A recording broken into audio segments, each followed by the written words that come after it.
child, Morgan Lee Pena.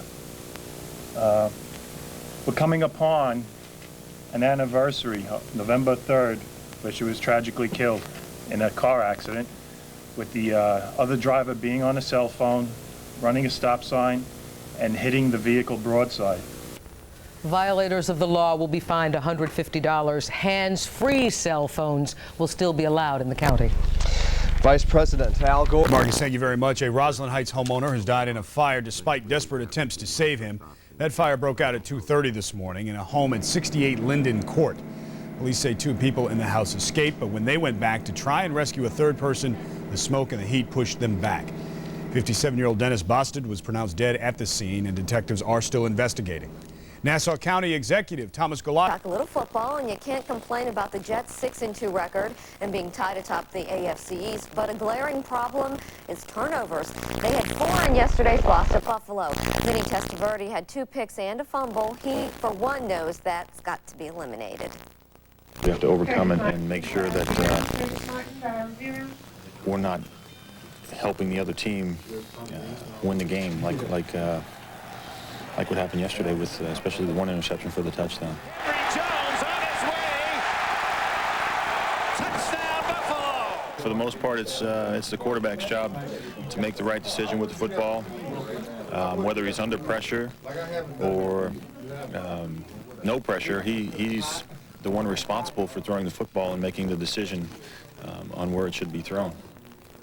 Not to jump ahead, but I'm already thinking New York Super Bowl. Rick Lazio is now on the defensive over his attacks on Hillary Clinton for accepting donations from a Muslim group. The Times reports Congressman Lazio called the $50,000 donation to Mrs. Clinton's campaign, quote, blood money, end quote. But the head of the New York chapter of the American Muslim Alliance accuses the Lazio campaign of hypocrisy. I have basically received a number of solicitations from Mr. Lazio asking for political contributions. I have written to him several times asking that he give us an opportunity with the Muslim community to meet with him. He has never responded. The Lazio campaign dismisses the criticism, saying the fundraising pitch was part of a... Our National Football League teams got back to work for their respective games on Sunday, while the first-place Giants travel to Cleveland to take on the Browns. The Jets will be hosting the Denver Broncos. Gangrene's still on top in the AFC East, but they're sharing that spot with both the Dolphins and the Colts. That after committing 4 turnovers and coughing up a victory to the Bills in Buffalo last Sunday, 23-20 in overtime. It was just a bad game, you know, and we had turnovers, and you know, we know that we can't do that. I know that I personally can't afford to fumble the ball. I hate the fumble. That's like the worst feeling for a running back. I have to correct that. We have to correct our turnovers as a team. All right, on and up. A couple of hockey notes. Your money news now. Thousands of bootleg tapes and CDs are off the streets of Long Island tonight. Investigators say cheap knockoffs look like the real thing, but don't sound as good when you play them. 4 people are charged with selling the fake copies at stores around Nassau County. Police also seized the equipment used to make the bootleg recordings. Stocks closed mixed on Wall Street today. And the police are trying to track down a masked gunman. He pulled off an armored car heist on Long Island. He stole a bag of money this morning from an armored car that had pulled up to the Sunrise check cashing store in Merrick. No official word on how much they got away with, but there are reports that it could have been as much as $350,000. The gunman got away in a maroon minivan. And if you haven't climbed to the... And there's a world of difference between sending a form letter out to somebody inadvertently and inviting somebody to the White House who espouses terrorism. This week, state Republicans launched a phone campaign for Lazio, linking Clinton's fundraising with Muslims to the same kind of terrorism that led to the USS Cole tragedy. With that in mind, the Lazio fundraising letters were especially troubling to Dr. Farouk. It's terrible.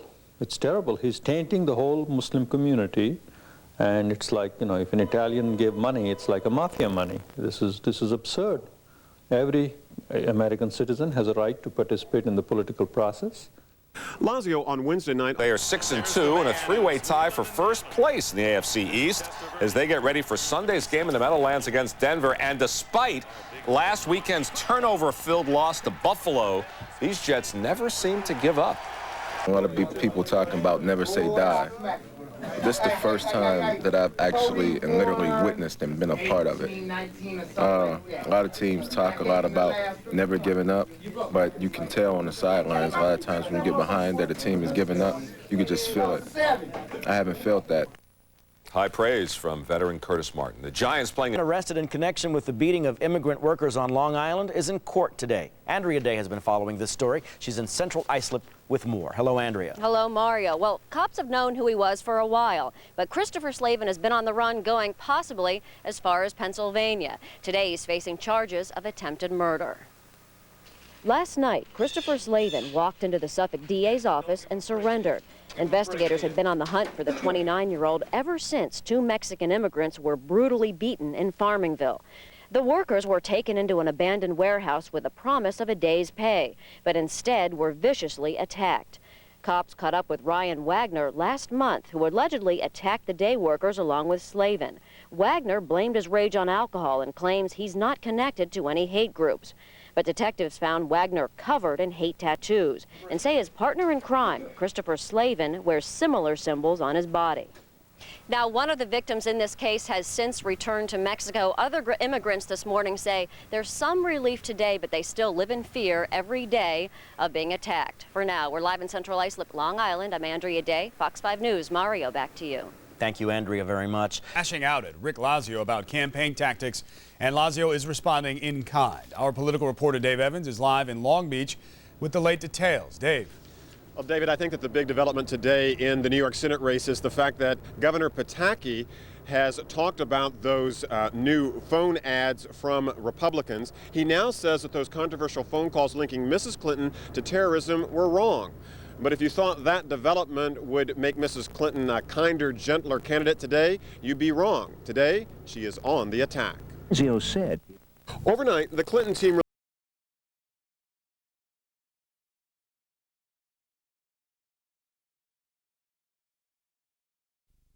made with the Yankee symbol, hoping for autographs, and he was confident. They're back on track. They got 2 games left. I have full confidence in them that they're going to pull it out. But when it comes to Yankee fans over the top, take a look at this on Long Island. A Rolls Royce painted in Yankee pinstripes with a baseball hood ornament. This is a fan. Been talking it for a couple of months when the Yankees start doing well, and we wanted to break it out for the World Series, but we're taking it out today, the first time. We just can't wait. But as game time approaches, a feeling that the Yankees... with the win of the 3 hockey teams of the Islanders. It's going to be a long season. Yeah, kind of crazy situation. All right, football business. After his poor showing in last Sunday's 30-10 loss in St. Louis, head coach Bill Parcells announced today that Glenn Foley is out and Vinny Testaverde is in at quarterback come Monday against the Patriots. Glenn just isn't quite what he was early in the season right now. Now, I can't pinpoint why. But we're at the point in time during the season now, we've got some tough games coming up, and if we don't do something here pretty soon, that we're not going to be a factor in this. Nothing like some quarterback controversies. I think David Wells probably starting game 1. He is a native of San Diego. Vinny Testaverde will start Monday night at quarterback against the Patriots. He should, but what's Glenn Foley talking about? I mean, there's a lot of reasons that haven't been stated. There's a lot of reasons. There's a lot of things going on here. There's a lot of things behind the scenes that you guys don't know. There's a lot of things that you guys can't know. So, but it's also things that can't be said. So you try to do the best you can with adjusting to the things that happened. It's obvious to me after watching the game Sunday that he's not quite the way he was early in the season. So until he can get back to that, I think it's in our best interest to try to do something else. Thank you very much. Doctors say the next 24 hours will be critical for 2 teenage skateboarders who were hit by a Long Island Railroad train. 13-year-old Christopher Kavanaugh and Max Mooney, both from Long Beach, are in critical condition with severe head trauma. The boys were struck by an equipment train last night as they skateboarded around closed crossing gates. Police, however, say it could have been worse. Had they been a couple of inches or feet ahead, they probably would have been struck by the front of the train, and they probably would have been killed.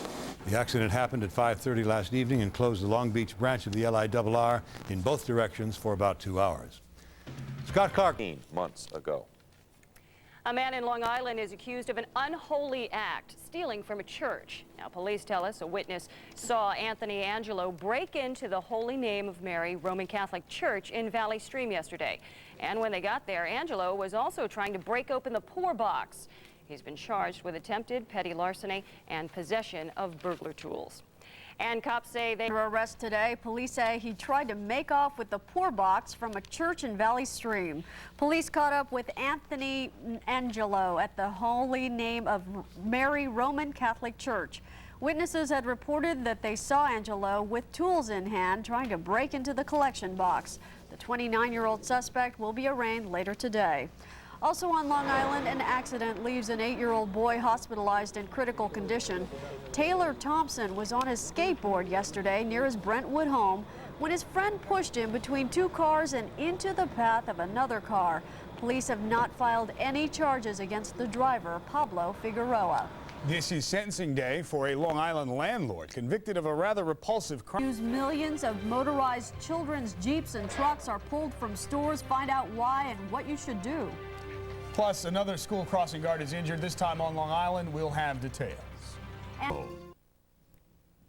We are told that a crossing guard is in surgery at this hour after being hit by a school bus.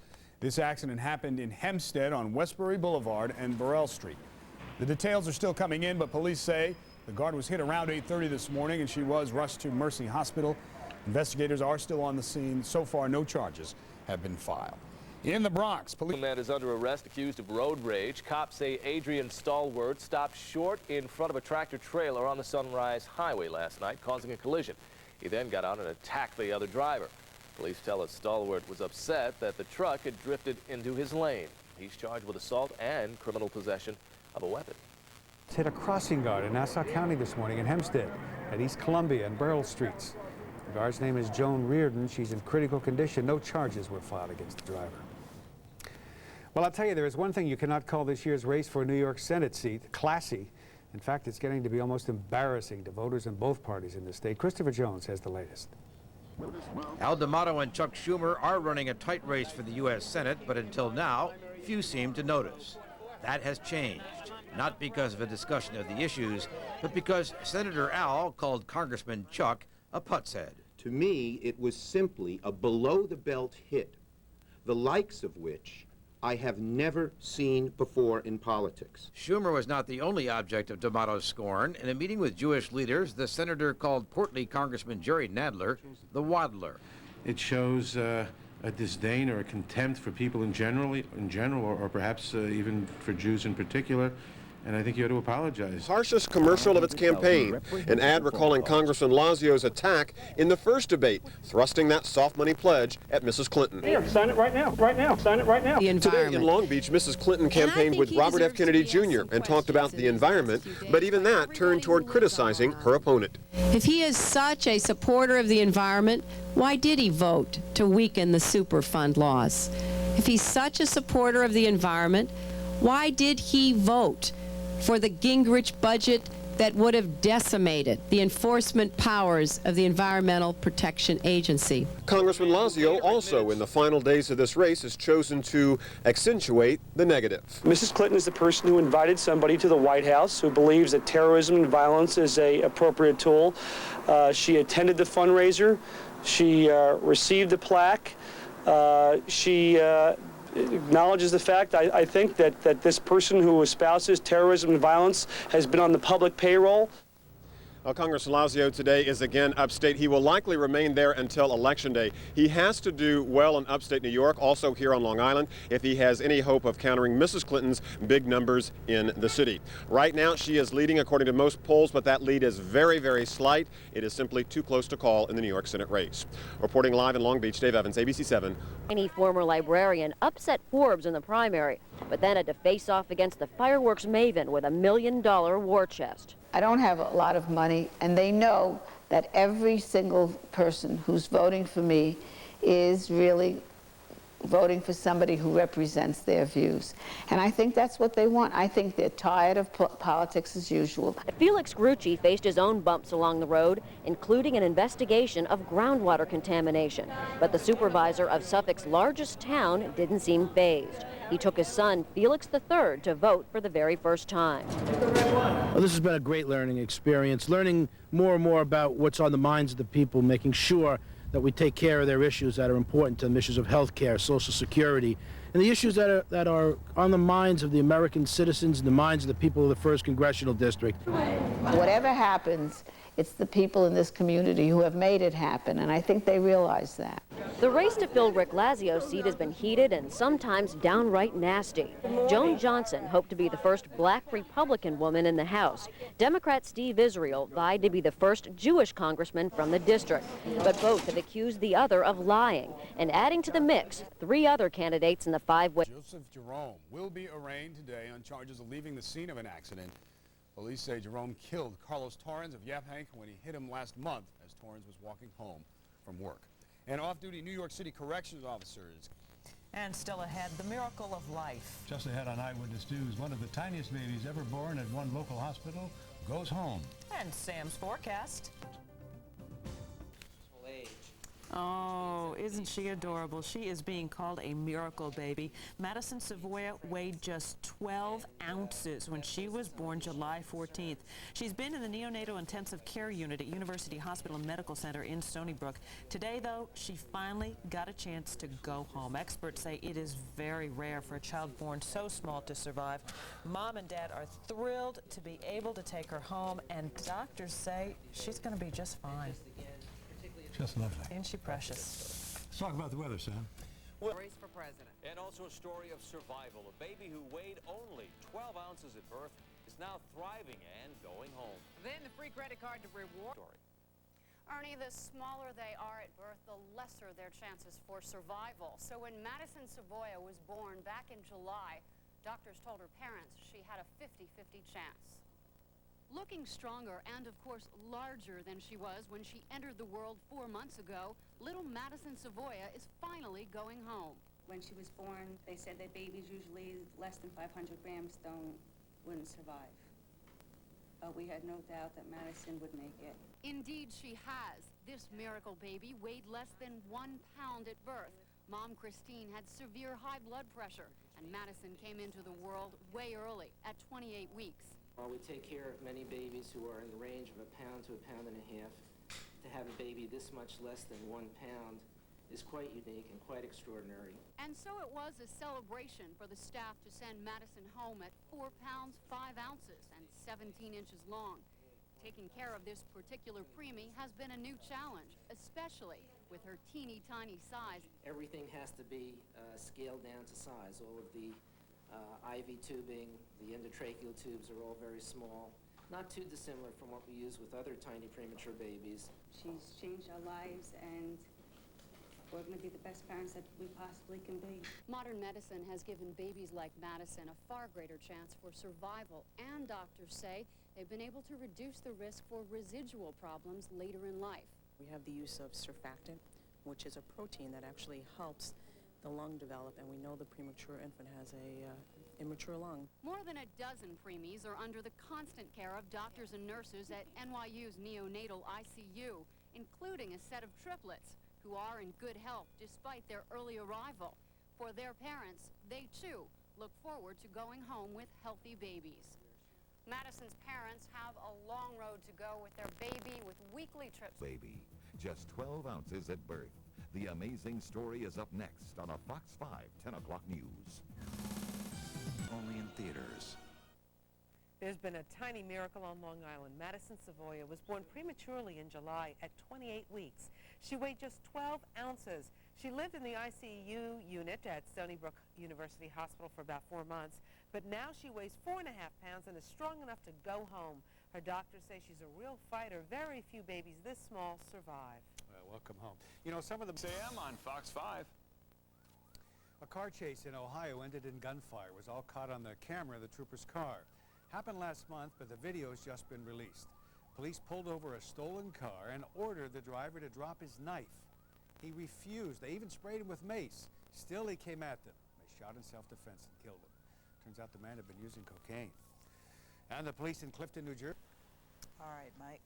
Well, there's the picture for the day. The skies opened up early this morning, pouring rain all over the D'Amato area. insists this is much ado about nothing. So for him to inject religious differences into this campaign is absolutely wrong. It's not going to work, and it's because his campaign is tired. But former Governor Mario Cuomo says D'Amato's attacks reveal the man. And he's obviously lying about it. He got caught. But it's the divisiveness, dividing one group against the other. But there's another problem. It's another example of attempted murder, saying he was going to kill a man he believed was having an affair with his wife. Police say 26-year-old Sean D'Imperio of West Babylon used his pickup truck to run down his wife's alleged boyfriend. The victim received head injuries and a broken leg. D'Imperio has turned himself in to police. Well, excuse me, here's a story. From Long Island faces attempted murder charges. Sean D'Imperio of West Babylon. Suffolk County police say he thought a man was having an affair with his wife, so he ran him down near the hot dog stand where his wife worked on Route 109. The victim had head injuries and a broken leg. A neighbor to clean up the yard. You'll like the idea one town has. They're posting shame on you signs. The first sign went up today at a vacant lot in Huntington Station. The sign says the property is diminishing the quality of life in the neighborhood. The landowner, In Shape Construction, has also been fined $1,500. If you take a cab... Need your help in nabbing a brutal bunch of robbers. 2 of the 3 were caught on tape holding up a Getty gas station in Bayshore earlier this month. The video shows one of the thieves smashing a beer bottle over an employee's head, then lunging at him and ordering him to open the cash register. And when the employee can't, the robber rips it from the counter and flees. These individuals fled on foot. 2 of them went to the rear of the gas station towards the Edwards store, and the 3rd subject at the lookout went westbound on Brentwood Road, westbound on Montauk Highway towards Brentwood Road. The robbers got away with more than $2,000. Anyone with information is asked to call Crime Stoppers at 1-800-220-TIPS. The Jets take their 4-3 record to Kansas City to face a 4-3 Chiefs team that has lost 2 straight. The Jets know what a dangerous situation that can be, even if Coach Bill Parcells doesn't know that the saying is yada, yada, yada. Listen. We've had a couple losses in a row. Everybody's on their case. Da-da-da-da-da. Sometimes that unifies a team, you know, and can make it more formidable. They're going into a short week, and we have an extra day of rest over them, and that's a big advantage in itself. And ready for the winless Redskins. The Jets with a tough assignment, trying to make it 3 straight wins in Kansas City. Vinny Testaverde is now 4-0 as the Jets starting quarterback.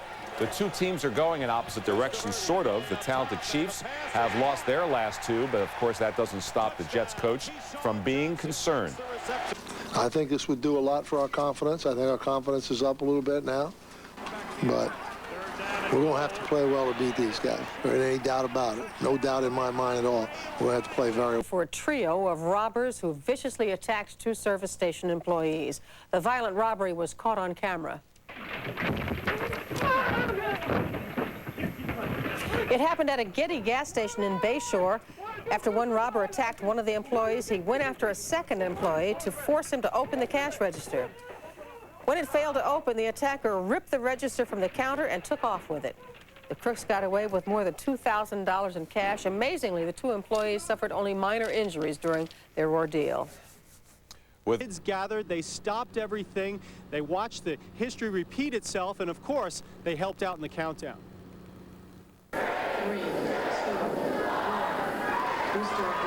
At the John Glenn School in East Northport, Long Island, they were cheering their hero, the space pioneer, once again headed for the final frontier. I've never experienced anything like this, and it's awesome that she was here, you know, when he first went up, and I'm here now. Carol Fairchild and her daughter were pulling for Glenn in New Concord, Ohio, at Glenn's old high school, and everywhere the feeling was the same. It sort of gave me a chill, and Dramatic video of a robbery at a gas station on Long Island. 2 workers were beaten, and the violence was caught right on camera. Tonight, Sue Keenan is live at police headquarters in Bayshore with the latest. Sue, what's going on? Well, Ernie, the robbery happened earlier this month, and when police leads in the case went cold, they decided to release the tape, which we again caution is frighteningly violent, in the hopes that someone would come forward with information. Now, what you're about to see in chilling detail is what the surveillance camera captured on a Saturday night at 6 p.m. as a trio of 3 robbers came in. One of them grabbed a beer bottle and began an assault which one veteran police officer describes as beyond brutal.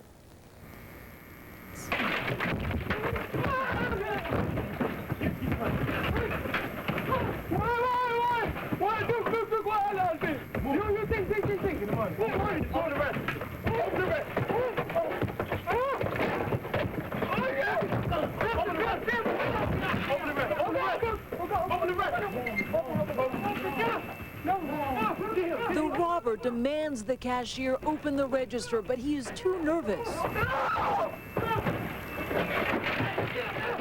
The stunned cashier realizes he is bleeding from the punch as the robber manages to open the register and leaves with the money. $2,000 in cash were taken from the premise, as well as they took the cash register right off the counter, smashed it in the store, and fled with the receipts that were in the cash register. And as Suffolk County Police now look to the public for help in identifying... Downtown Long Island, drivers had to navigate flooded streets. Maybe if you were lucky, though, you got to roll over and stay in bed. Not us, though. For the rest of the working world, it was a very wet commute today. This morning, that's how you felt when you heard all that this morning. A lot of rain. Quite a bit. As a matter of fact, we got videotape to prove it. Out on Long Island today, lots of local flooding of some of the streets because of the downpours. In some areas over Long Island receiving up to 3 and in some cases a little more than 3 inches of rain. Of course, the leaves left over from the trees are clogging some of the drains, and so the flooding was a problem in some streets this morning, but things are starting to wind down. Although we do have a little bit of light rain activity still out there. We'll show you that on Doppler 4000. And football. Moving on to the gridiron business now. Yesterday was Black Sunday with both local squads getting beat. Giants, however, do remain in first place with their 7-3 record. Jets, on the other hand, have fallen to 6-4 after suffering their 3rd loss in a row and now find their playoff hopes in serious doubt. It's frustrating right now, and if we don't turn this thing around, we're not going to have a chance to make a shot at the playoffs. And then, you know, I've been around those locker rooms before, and it's no fun. I think we understand it, that we've got to win 4 of the next 6 to get in this thing. We win 4 out of the next 6, I think our chances of getting in are good. They need to know, the Jets, it's like a fight. You can't go in a heavyweight fight and give the other guy 8 rounds, let him beat you up, and then decide to try and win late. This late comebacks aren't working. No. Well, you know, the Jets may need to do some scouting for the future, and I mean the future. The Jets, they fell behind in early again in Indianapolis, but as has been the case lately, they couldn't complete the comeback and fall 23-15 to the Colts. Suddenly, they've lost 3 in a row and dropped to 6-4. It's frustrating right now, and if we don't turn this thing around, we're not going to have a chance to make a shot at the playoffs. And then, you know, I've been around those locker rooms before, and it's no fun. And finally tonight, the Nets, well, they lost. And take to the air where hindsight is always 20/20. It's time for the Armchair Quarterback, and we begin with the Jets, where the song remains the same, but with different results. Used to be this team could go drilling in the 4th quarter and strike up a win, but that well has run dry. I don't think at issue here is what we're made of. I think what issue is what's at issue here is execution. Well, Al knows his problem, but there is still no answer to the big question. How do you get the Jets to execute in the 1st quarter instead of the 4th? You know, when we were winning games, you know, it wasn't as frustrating, but to lose 3 in a row and know that you put yourselves in a bad position because of the first half, it's very frustrating, and we have to continue to work hard to get out of it. It's a real kick in the pants. And speaking of kicks, you know, if John Hall converts on those 2 long field goal tries, they were long, but the Jets get to within striking distance if he hits. Different game. But then again, if Vinny doesn't throw 2 interceptions, and if ifs and buts were candy and nuts, we'd all have a very merry playoff Christmas, too.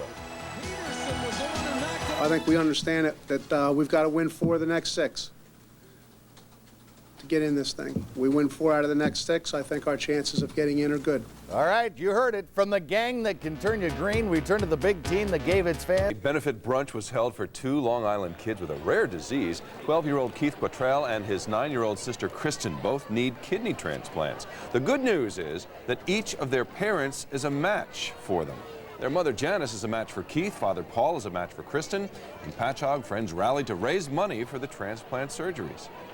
There's a lot of good people that are out there that want to help us and the children, and hopefully when all is said and done, it will work out just fine. The children are expected to undergo the transplant sometime next year. Now it's Suffolk County. A man's been arrested under a new hate crime law. He's charged with a sex attack on another man. Andrea Day is in Huntington with more. Hi, Mario. The victim reached out to Bias Help here in Huntington. He was battered and bruised and very afraid.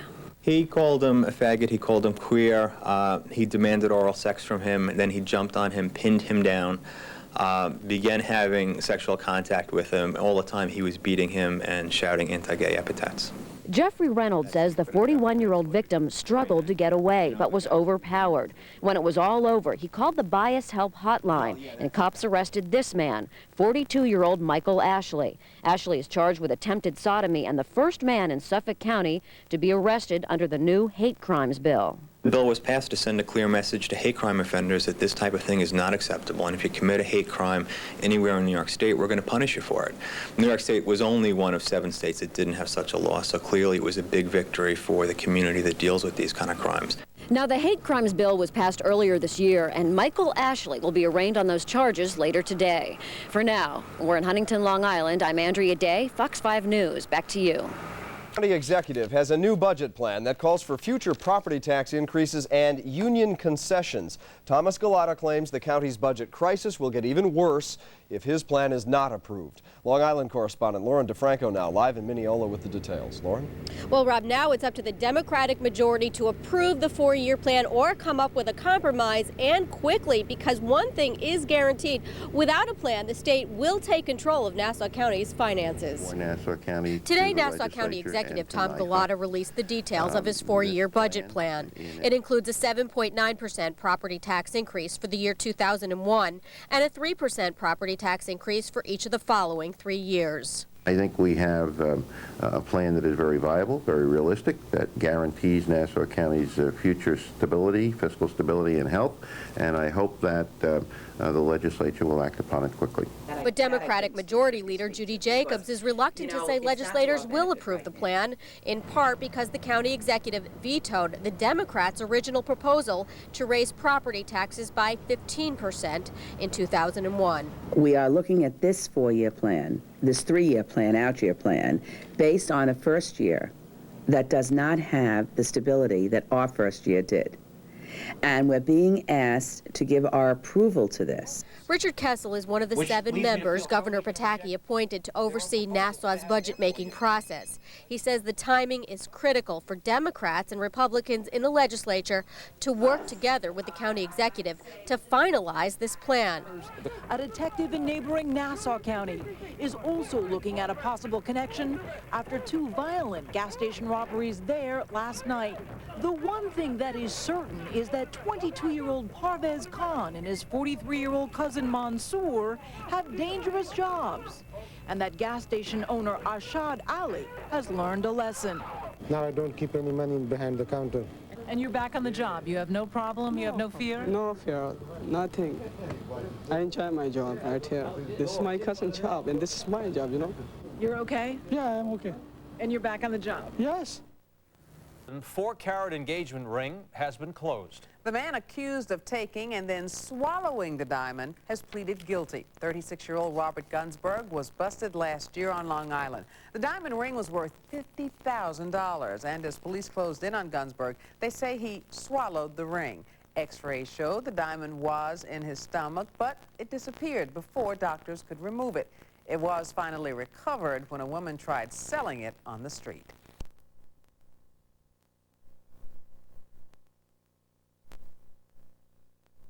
Bouncing. With the Bills coming to town, Bill Parcells pulled the trapdoor on slumping punter Brian Hansen, and running back Leon Johnson will miss 2 weeks with a sprained left knee.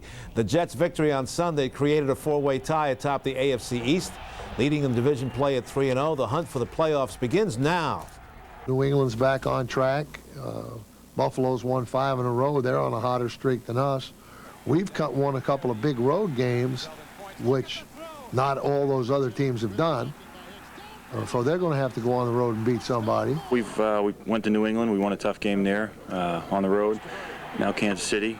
You know, the next step is just defending our home field and making sure that we don't lose at home.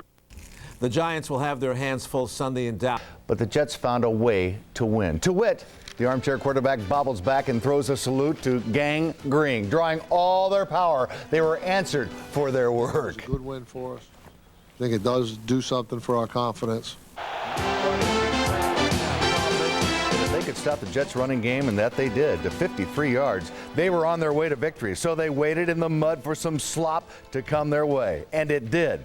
When Elvis Grback's sloppy pass was picked off by Dwayne Gordon, the Jets took it for all it was worth. Happy that Elvis had entered the building and danced. I'll tell you, we're not overly talented in some areas, but I think we're pretty scrappy, and they've been trying pretty good, you know, most of the time. I mean, the Rams game aside. Yeah, still the Jets found themselves in a battle when Vinny Testaverde did something he hasn't done all season, throw a bad pass that turns the tide. This Anthony Davis interception got the Chiefs the lead back, but hey, right back at you, Kansas City. Here comes Aaron Glenn on the return of the ensuing kickoff with the play of the game. Just when the Jets were taken ill, he delivered just what the doctor ordered. I've been looking for a big return for a while, and like Bill always says, you know, every time we have a good return, the offense is going to score, and that's all I try to do every time I get the ball. And when they cut to the chase with a chance to win, Vinny was on the mark to old reliable Wayne Crobette. That set up kicker John Hall, who had missed one easy one earlier. John? I was just like telling myself, you know, I was screaming at myself, you're going to make this, we're leaving, let's get out of here, it's cold, it's wet, no one wants to be here. Pack the stuff up, let's go. We're gonna make this route. I mean, we're. I think it shows that the character we have on this team to be able to go on the road, tough environment under some tough conditions with the weather being what it was, and being able to pull out a win in the last seconds of the game. And kudos to the Giants. As for the, well, to the Jets. Thank you. An elderly woman is in the hospital tonight after being shot in the face during a robbery in Suffolk County tonight. Police in Brookhaven are searching for 2 men who held up the 71-year-old woman and her husband while they sat in their car. The woman, who was pulled from the car, was hit by a shotgun blast as the suspects were running away. Tonight, she is in stable condition. Israeli and Palestinian politics now is to reunite House Republicans. Corianne? Thanks very much, Jim. A horrifying attack on Long Island. An elderly woman was shot in the face during a robbery, and her attackers are still out there tonight. Police say the 71-year-old woman and her husband were eating lunch in their car yesterday in Brookhaven when they were held up by 2 men who demanded the woman's purse. She reportedly put up a fight, and one of the robbers fired a shotgun into her face. Tonight, she's in serious condition at Brookhaven Memorial Hospital. Today, he was named the starter for the rest of the season. You know how you go outside and play catch with your kid, passing game. That's basically all it is. It's just running the ball well. Defensive end Michael Strahan's bulging disc. Yards, throw it here. They got a real control percentage of completion. Yep. Throwing the short pass. Doesn't mean that a guy's 7 foot. It's all up to your, the individual. And he'll fight. Trying to do is turn this game into the Doug Flutie. All right, that coming from Brian. It's all up to your, the fight. And he'll fight, So from that standpoint, what I'm not trying to do is turn this game into the Doug Flutie ball. I mean, for me, they have some players that can beat you.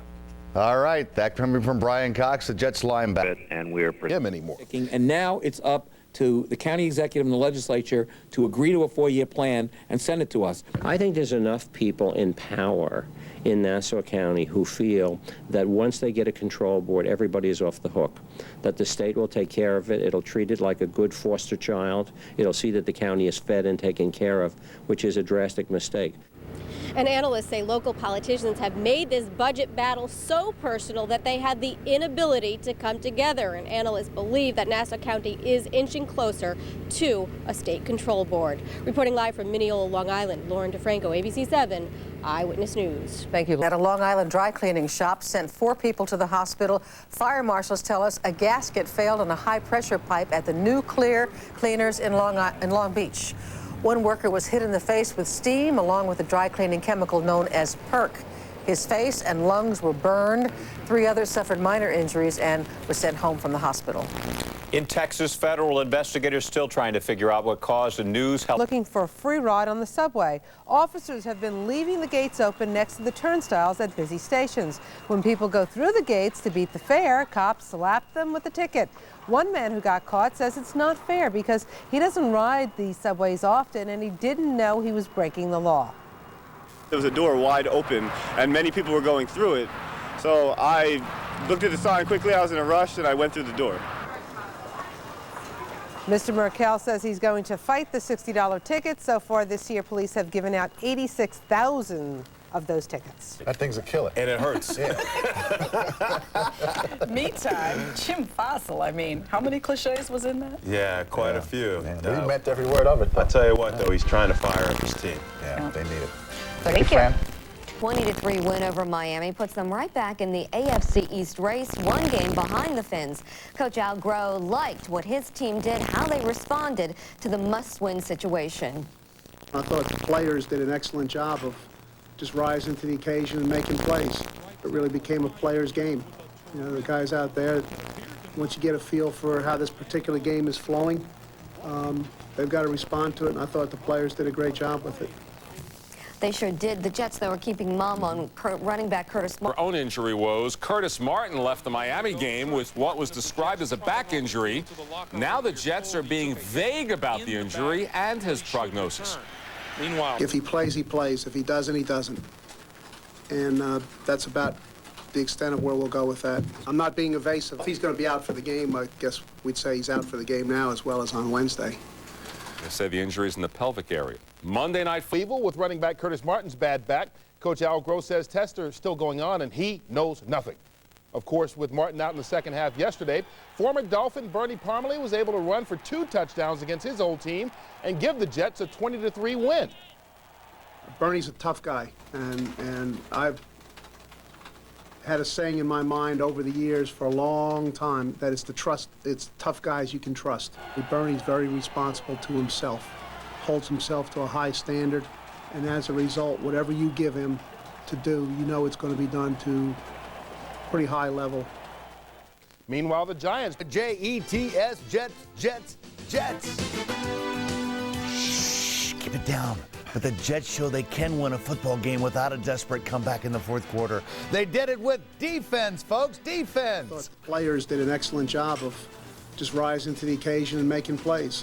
Sean Ellis made a big one. So much for hitting the rookie wall. I talked to him about that wall last week, and I told him that wall's BS. Well, and the former Dolphin, Bernie Parmalee, made the most of his chances, filling in for the injured Curtis Martin.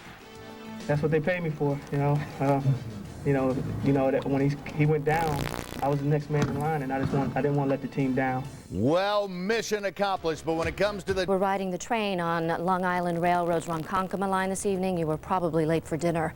A train hit a car stuck at a crossing in Wyandanch. The driver of the car was able to escape, and the train wasn't carrying any passengers, but the accident derailed service on the main line for the rush home. Service was restored about 7, but there was still plenty of delays. A Long Island teenager is under arrest for a gang-related shooting. 18-year-old Maurice Boyle is charged with shooting 19-year-old Ulrich Alexandra in the back. The teenager died after being shot in November. Police say the two were involved in a dispute between 2 rival gangs. Some individuals had thrown a beer bottle at Boyle's house. He believed that the people that were responsible for that were members of a gang known as the Crips. Boyle's a member of a gang known as the Bloods. He arms himself with a 9mm pistol, which he kept in his home. He enlisted the aid of a friend, and he went out and headed over to Windsor Park. Windsor Park was where the deadly shooting occurred. 2 other people were also hurt. A man who allegedly tried to... This just into News Channel 4. There is some trouble for the Long Island Railroad tonight. Service on the Ronkonkoma line east of Farmingdale has been temporarily suspended. Officials tell us a non-passenger train collided with a car. No injuries reported. LIRR officials are urging commuters to use the Babylon or Montauk line as an alternative this evening. 17 people were arrested. Held up a store on Long Island in broad daylight. This happened this morning at a Funcoland store in Carl Place. The police say that the thieves went in just before 11 o'clock. One of them had a gun. They tied up the 2 employees and then took off with an undisclosed amount of merchandise. The workers were not hurt. They eventually managed to free themselves and to call the cops. A Long Island man has been arrested for allegedly sexually abusing a 4-year-old girl. His name is Rafael Batista. He is from Hempstead. Police say that he was a friend of the girl's mother. The alleged abuse happened sometime between Thursday night and Friday morning. Batista was arrested after the girl told her mother what happened. New York City's public schools won't be doing... A pair of Grinches did their holiday shopping at gunpoint today, walking off with hundreds of dollars worth of toys. Cops say the armed bandits hit a Long Island toy store just before 11, tied up the workers, and took off with a load of toys. The loot included several of the hard-to-find Sony PlayStation 2 game systems. At Lincoln Center, holiday elves are getting... UPN 9 News. A Long Island man is under arrest tonight, charged with sexually abusing a 4-year-old girl. The suspect is 27-year-old Rafael Batista of Hempstead. Police the Jets might be Super Bowl champs. I know it's stretching it just a little bit, but after yesterday's spanking of the Bills, the Jets are now 6-3, and it's hard to say anything other than things are going pretty well for Vinny and the Jets. Very comfortable with the philosophy that we have, with the system that we have intact here. You know, have a lot of choices out there where to go with the football. There's no question. This is the best situation, and I think the best offense that suits me. Offensively, of Freeport with assault. They accuse her of beating her 7-year-old son with a belt, injuring him on his back, chest, head, and legs. Officials at the boy's school noticed bruises and called social services. Police then made the arrest. This is an unusual accomplice. A shotgun just wasn't enough. This thief had a baby strapped to his chest, or so it seemed. It happened this afternoon at the Rowan Jewelry Store in Selden. It turned out the baby was a fake. Not the heist, though. They're still adding up the cost of the diamonds and gold that were taken by the thief. A parolee on Long Island is under arrest tonight for the murder of a co-worker at a supermarket on Halloween night. Police say Nicholas McCoy was working the night shift at Edwards Supermarket in Medford with Victoria Payman. Her body was found stabbed, gagged, and tied up. McCoy was free on supervised parole after serving 13 years for a 1984 killing.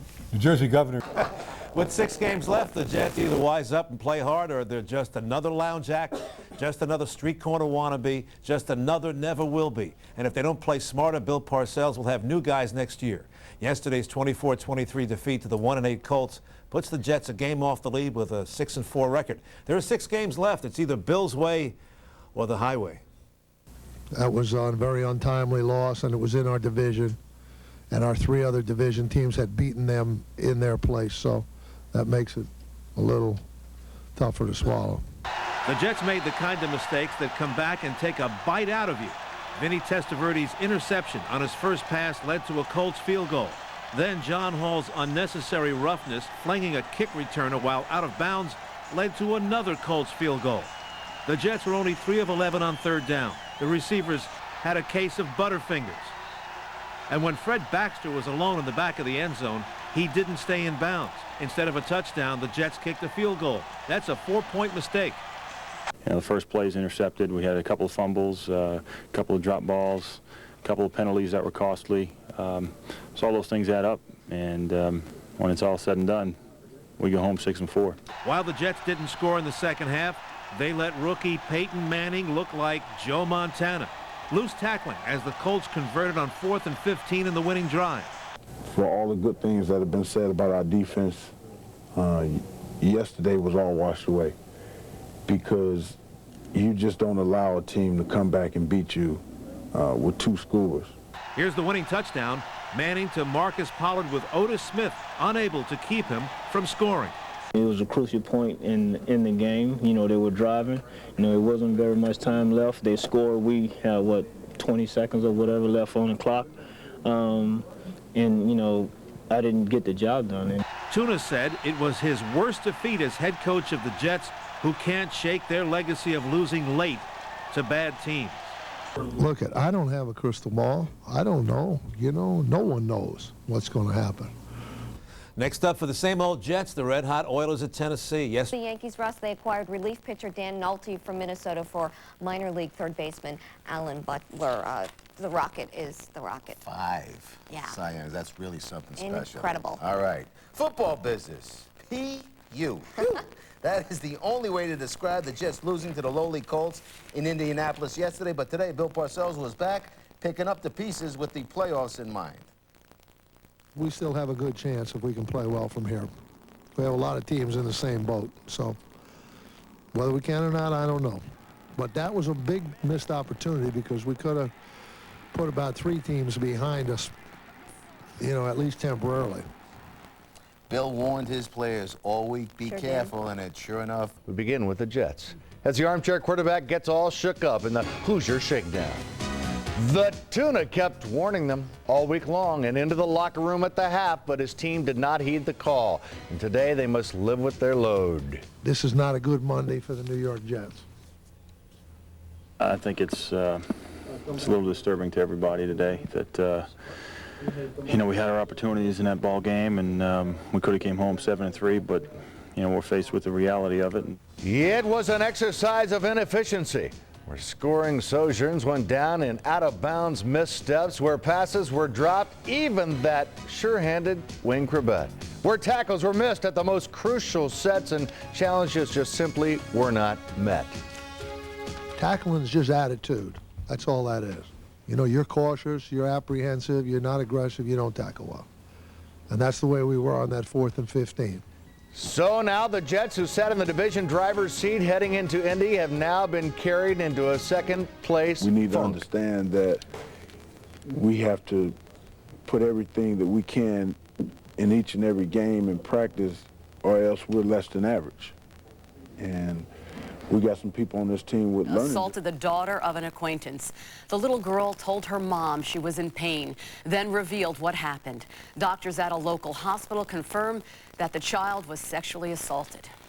It was anything but fun and games for employees at a Long Island store that sells video games. Store employees were terrorized at Funco Land after armed robbers walked in and tied them up. Police say the robbery happened this morning. The 2 robbers made off with $600. The search is still on for the suspects. There were no injuries reported. Well, if you drive an SUV... Well, the Jets also at 9-4 after beating the Colts 27-17. Curtis Martin with the biggest rushing performance in Jets history, gaining 203 yards on the ground. I think I'd be a poor spokesman for the game that Curtis had yesterday. I don't think that that any words that I would put on it could say as much as what it looked like in person. Obviously, it was a magnificent effort on his part.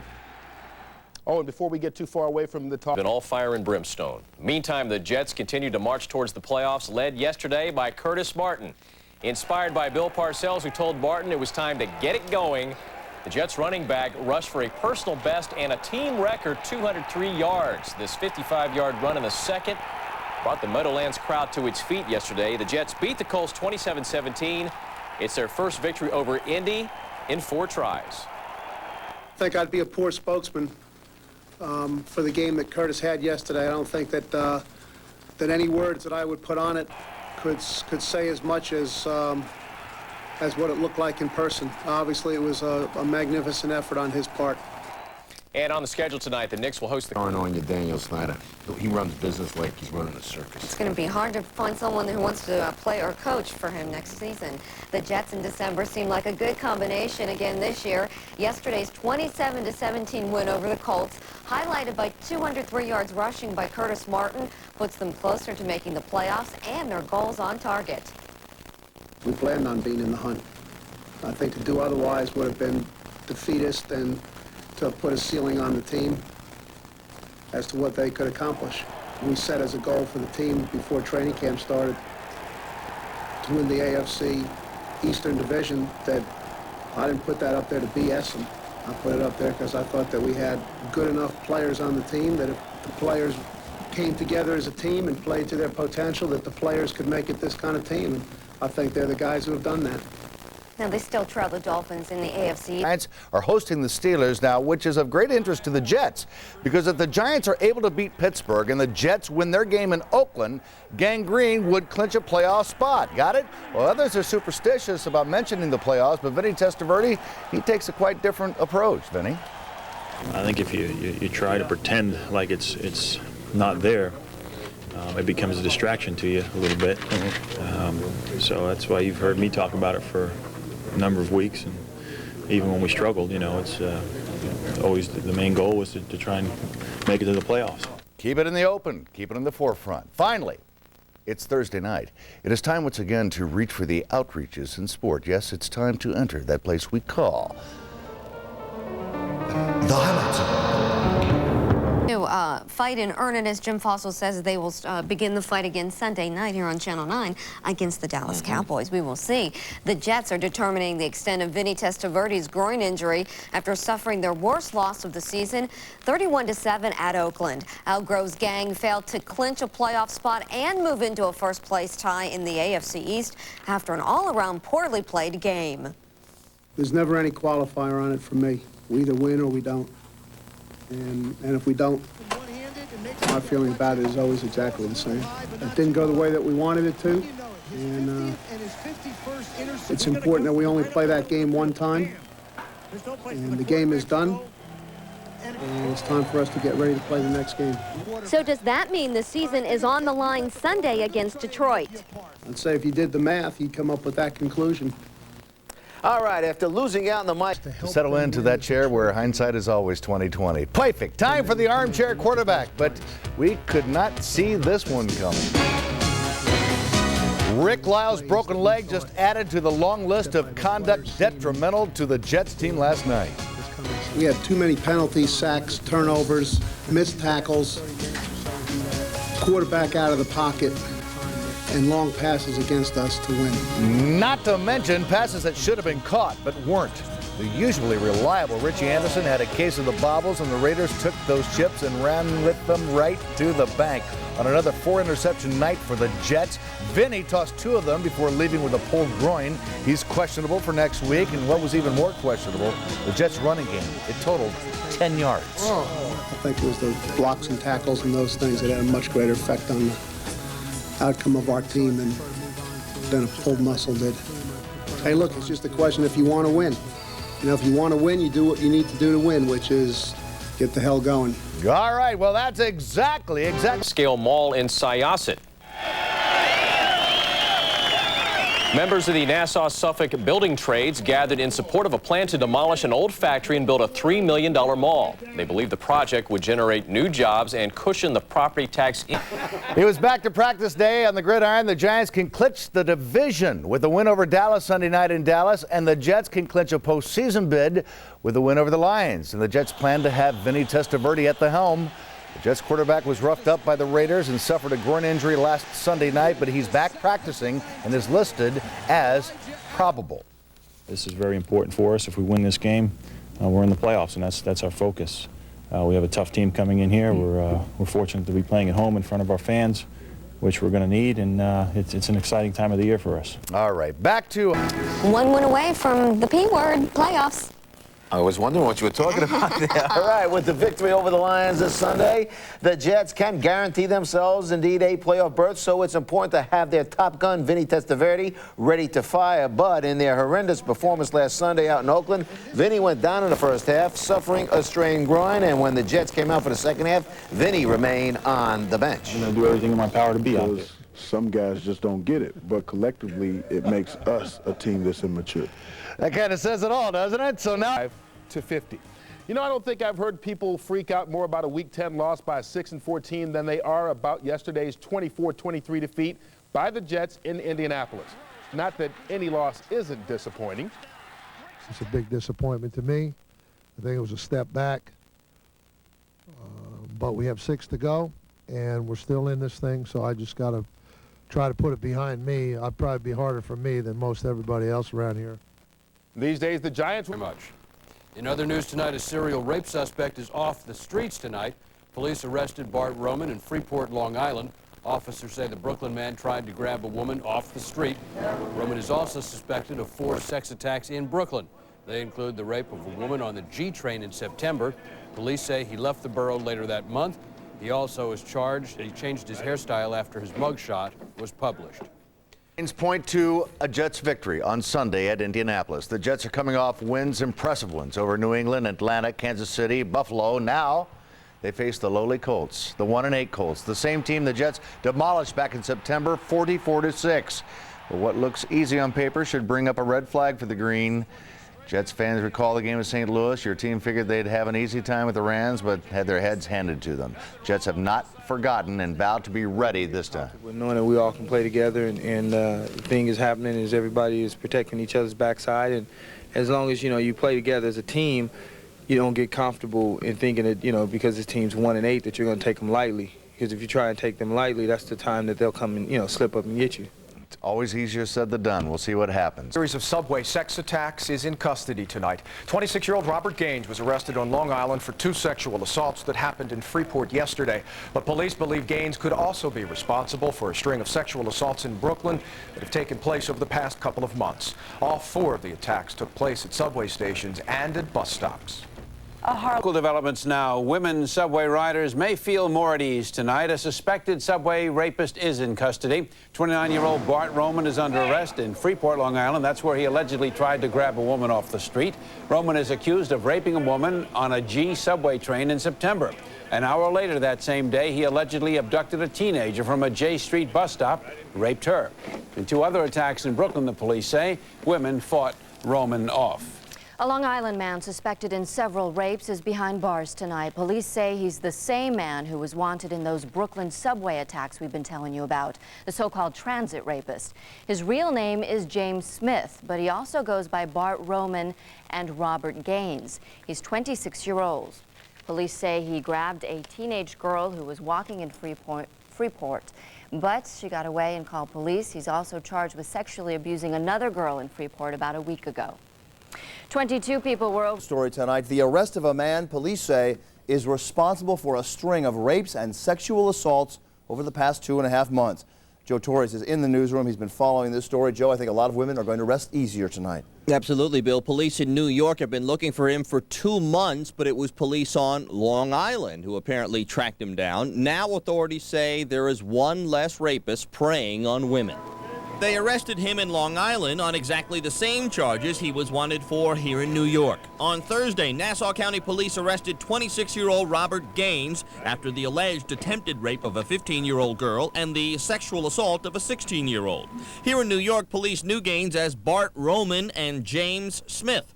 Investigators say over the last 2 months he was responsible for 4 sexual attacks at several subway and bus stations throughout Brooklyn. The latest took place last month here on the platform of the R train at Court and Montague. Police say back in September, Gaines also raped a woman at the 9th and Smith Street subway station and at the B61 bus stop at J and Willoughby Streets. Tonight, female subway riders are elated an alleged rapist is behind bars, but they still have their guards up. I'm very independent and I do a lot of traveling by myself, so I'm really happy to know that the police in New York are really doing their job because, I mean, it's frightening when you have to transfer here and there and you don't know who's behind you.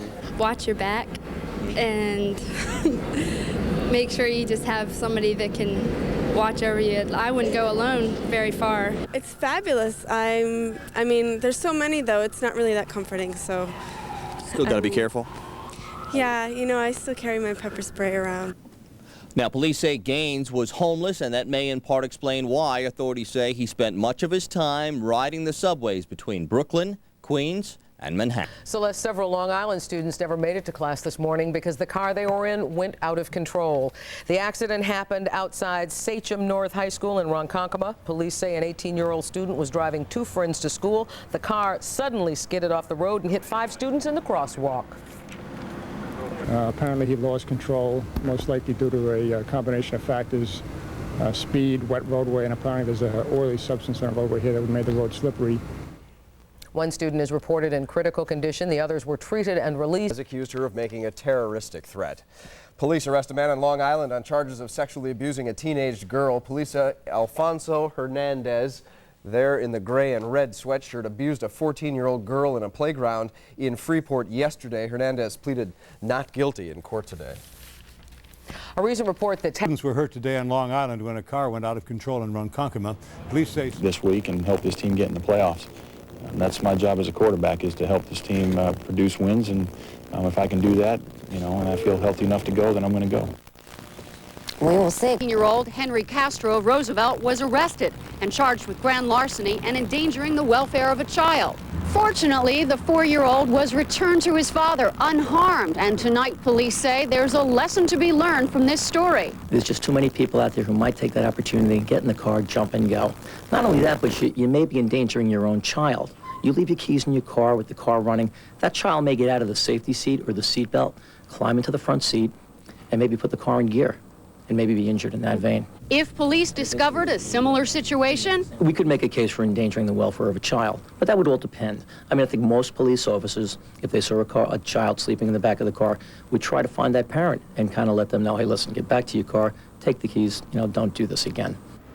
as it turned out, that child, the 4-year-old, actually slept through the whole ordeal and didn't realize anything was wrong. Tonight, police say parents should use common sense. Don't leave your children alone in the car.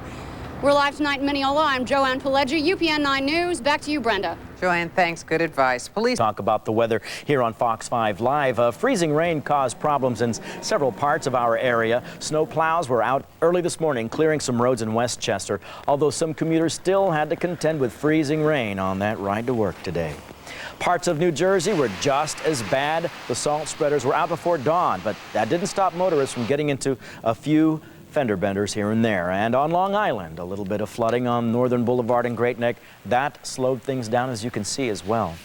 Here in the city, whether you took the bus or walked or rushed across the street, it was a wet trip to work. New Yorkers pulled out umbrellas, jumping over puddles, trying just to keep dry.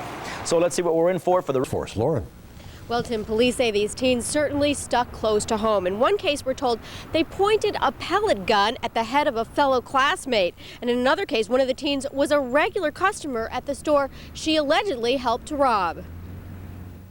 They are, by all accounts, unusual suspects. What police describe as 4 seemingly normal teenagers are now charged with a string of robberies, hitting up everything from ice cream shops to convenience stores.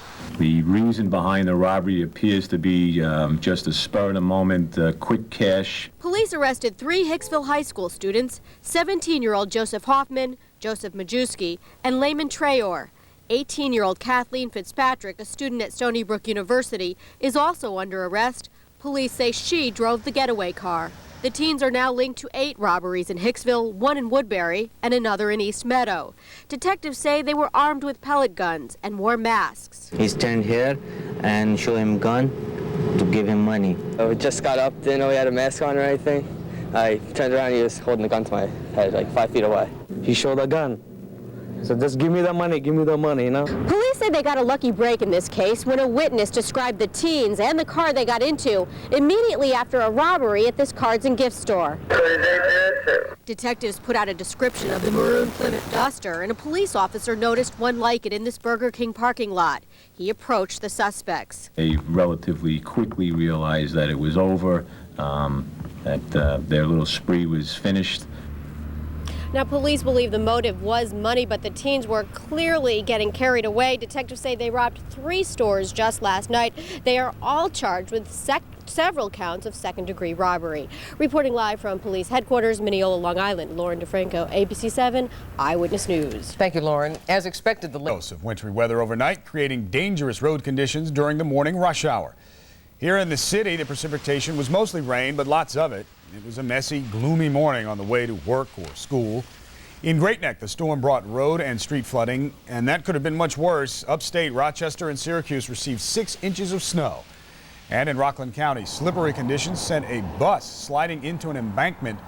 There were no passengers on board. We're going to take a moment and check in with Bill Evans right now to get the latest. Bill. David, here are the 2 storms. We're at the PBA in Nassau County, Long Island. did something fantastic. They gave $5,000 to a family that really needs it. The Connors. Mr. and Mrs. Connors have triplets. They're all boys, and they each have severe disabilities. We first brought you their story last week. They need the money to put an extension on their house to make room for the different types of therapy the boys need. Some local contractors have already volunteered to help with the construction. Well, just in case you didn't know it. All right, back to the Pro Bowl, and the Jets with 3 players going to Hawaii for sure. 3 more as alternates, running back Curtis Martin, safety Victor Green, and cornerback Aaron Glenn. Making the AFC squad, fullback Richie Anderson voted to the Pro Bowl for the first time in his 8-year career. He's the league's leading receiver among running backs. Linebacker Mo Lewis is going for the 3rd straight season, and it's the 2nd year in a row for center Kevin Mawai. But after Sunday's in Oakland, much like the Giants, the Jets focused on this Sunday's game. They beat the Lions, and they're in the playoffs. This is very important for us. If we win this game, we're in the playoffs, and that's our focus. We have a tough team coming in here. We're fortunate to be playing at home in front of our fans, which we're going to need, and it's an exciting time of the year for us. All right, train fire in Babylon that could create some major delays. John Del Giorno is above the scene in Newscopter 7 with details. John. And Tim, a train fired about 4 o'clock this afternoon will affect service on the Babylon branch tonight. These are live pictures here of the Babylon train station where a fire broke out on board a train this afternoon. We can show you the scene. We have tape from less than an hour ago. This fire broke out in the station just after 4 o'clock. Now, passengers were on board the train, but they were evacuated safely while the firefighters battled this blaze. There are 3 tracks here at the Babylon station. Service on all 3 tracks was suspended. Power was shut down. LIRR now telling us service to 2 out of those 3 tracks has been restored.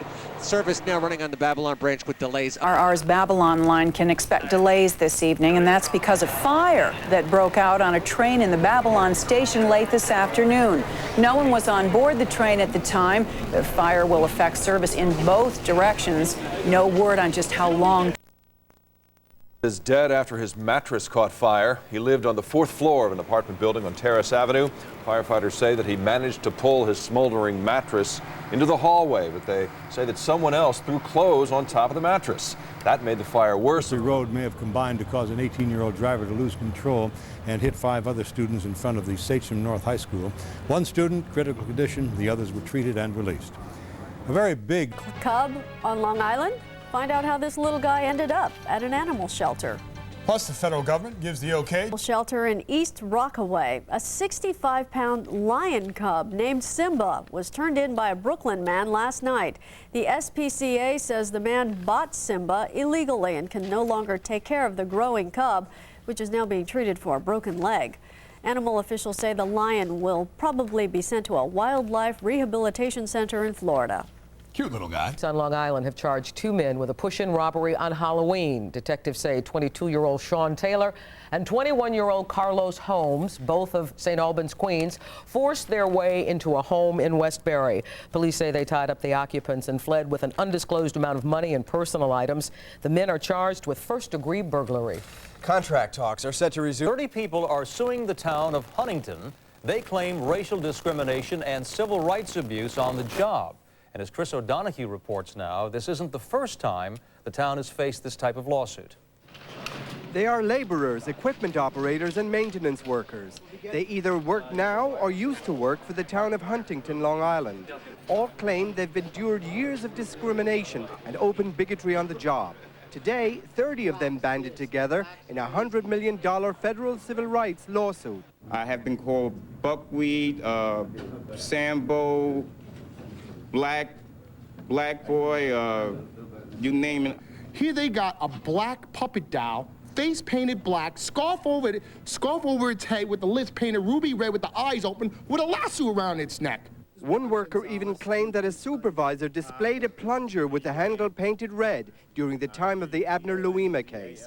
The workers also claimed they were consistently overlooked for promotions and retaliated against when they complained. I was demoted. I never got heavy equipment's pay. They sent me to clean bathrooms and stuff, and I ended up losing my job. In 1985, the New York State Attorney General's office sued the town of Huntington for race discrimination. Then the town settled. This time, they vowed to fight. Town officials were ready with their charts, claiming African Americans were well represented at all levels in the town's workforce. They charge many in this lawsuit are disgruntled ex-employees fired for good reasons. The plain fact is they went to their lawyers with these stories. They never went to the town. I only investigate complaints that are brought to us. It's absolutely disgusting what's going on in that town, and the town knows about it, and they failed to do anything about it. Chris O'Donoghue, UPN 9 News. Sad news. The movie industry tonight is mourning the death of famed Hollywood director Alan Pakula, who was killed today in a freak accident on the Long Island Expressway. During his illustrious career, the 70-year-old director brought us such classics as To Kill a Mockingbird, All the President's Men, and Sophie's Choice. Kathy Hobbs joins us now with more on Pakula's very impressive legacy. Kathy. Definitely. Jim, in Hollywood, Alan Pakula was known for thrillers and dramas, a man who often made movies about the government. He was also known for working with and making big stars. Although he was not a household name, many of his movies were. If you don't recognize the man standing next to actor Harrison Ford or his name, Alan Pakula, then you might recognize his movies. Welcome to America. Like The Devil's Own, starring Brad Pitt and Harrison Ford. These men will do anything not to be exposed. Or The Pelican Brief with Julia Roberts and Denzel Washington. They are the last movies Alan Pakula directed after what industry insiders call a long and immensely successful directing and producing career. I think Pakula was basically known as a class act. He took material and gave it its most distinguished presentation. Premiere Magazine's Howard Karen talks fondly of a man who worked his way up through the brass rings of Hollywood and died on the Long Island Expressway this morning. Around 11 a.m., Pakula was driving when a passing car somehow kicked up a metal pipe lying on the road. The pipe crashed through the windshield of his car. 70-year-old Pakula was hit in the head and rushed to the hospital, but later died. It's kind of shocking that somebody of that stature dies at a relatively, abrupt and early time. I mean, he was 7 years old, but still, it's a great loss. By most accounts, Pakula's heyday was the whose films included All the President's Men, was killed today in a freak car accident. It happened on the Long Island Expressway. Police say that Pakula was driving when a metal pipe kicked up by another vehicle crashed through his windshield, hitting him in the head. Pakula lost control and crashed. He was later pronounced dead at North Shore Hospital. Some of Pakula's other films include The Pelican Brief and To Kill a Mockingbird. He'd run for a third term because he likes the work. All right, now to that freak accident that killed a famous movie director on Long Island. And it really is the kind of thing that's going to have you thinking, could that happen to me? This one happened in Melville, Long Island. That's where Mike Gilliam is right now. Mike. Well, John and Rosanna, this is a tragic accident that could have happened to anyone driving on just about any highway. Tonight, a noted film director, Alan Pakula, is dead because he happened to be in the wrong place at the wrong time. Suffolk County Police say director Alan Pakula never had a chance. Who died has not been identified. The fire spread throughout the 4th floor. 7 people had to be treated for burns and smoke inhalation. A deadly DWI accident in Baldwin Harbor, Long Island. Gabriel Almonte was killed when a car slammed into his truck. The truck was knocked into a gas pump. The driver of the car that hit him was charged with driving while intoxicated. He's 22-year-old Paul Raimondi. He's recovering from his injuries at a local hospital. A freak accident. They came from all over, family, friends, and fellow clergymen. 4 cardinals, 42 bishops, deacons, priests, all saying their goodbyes to Bishop James McHugh.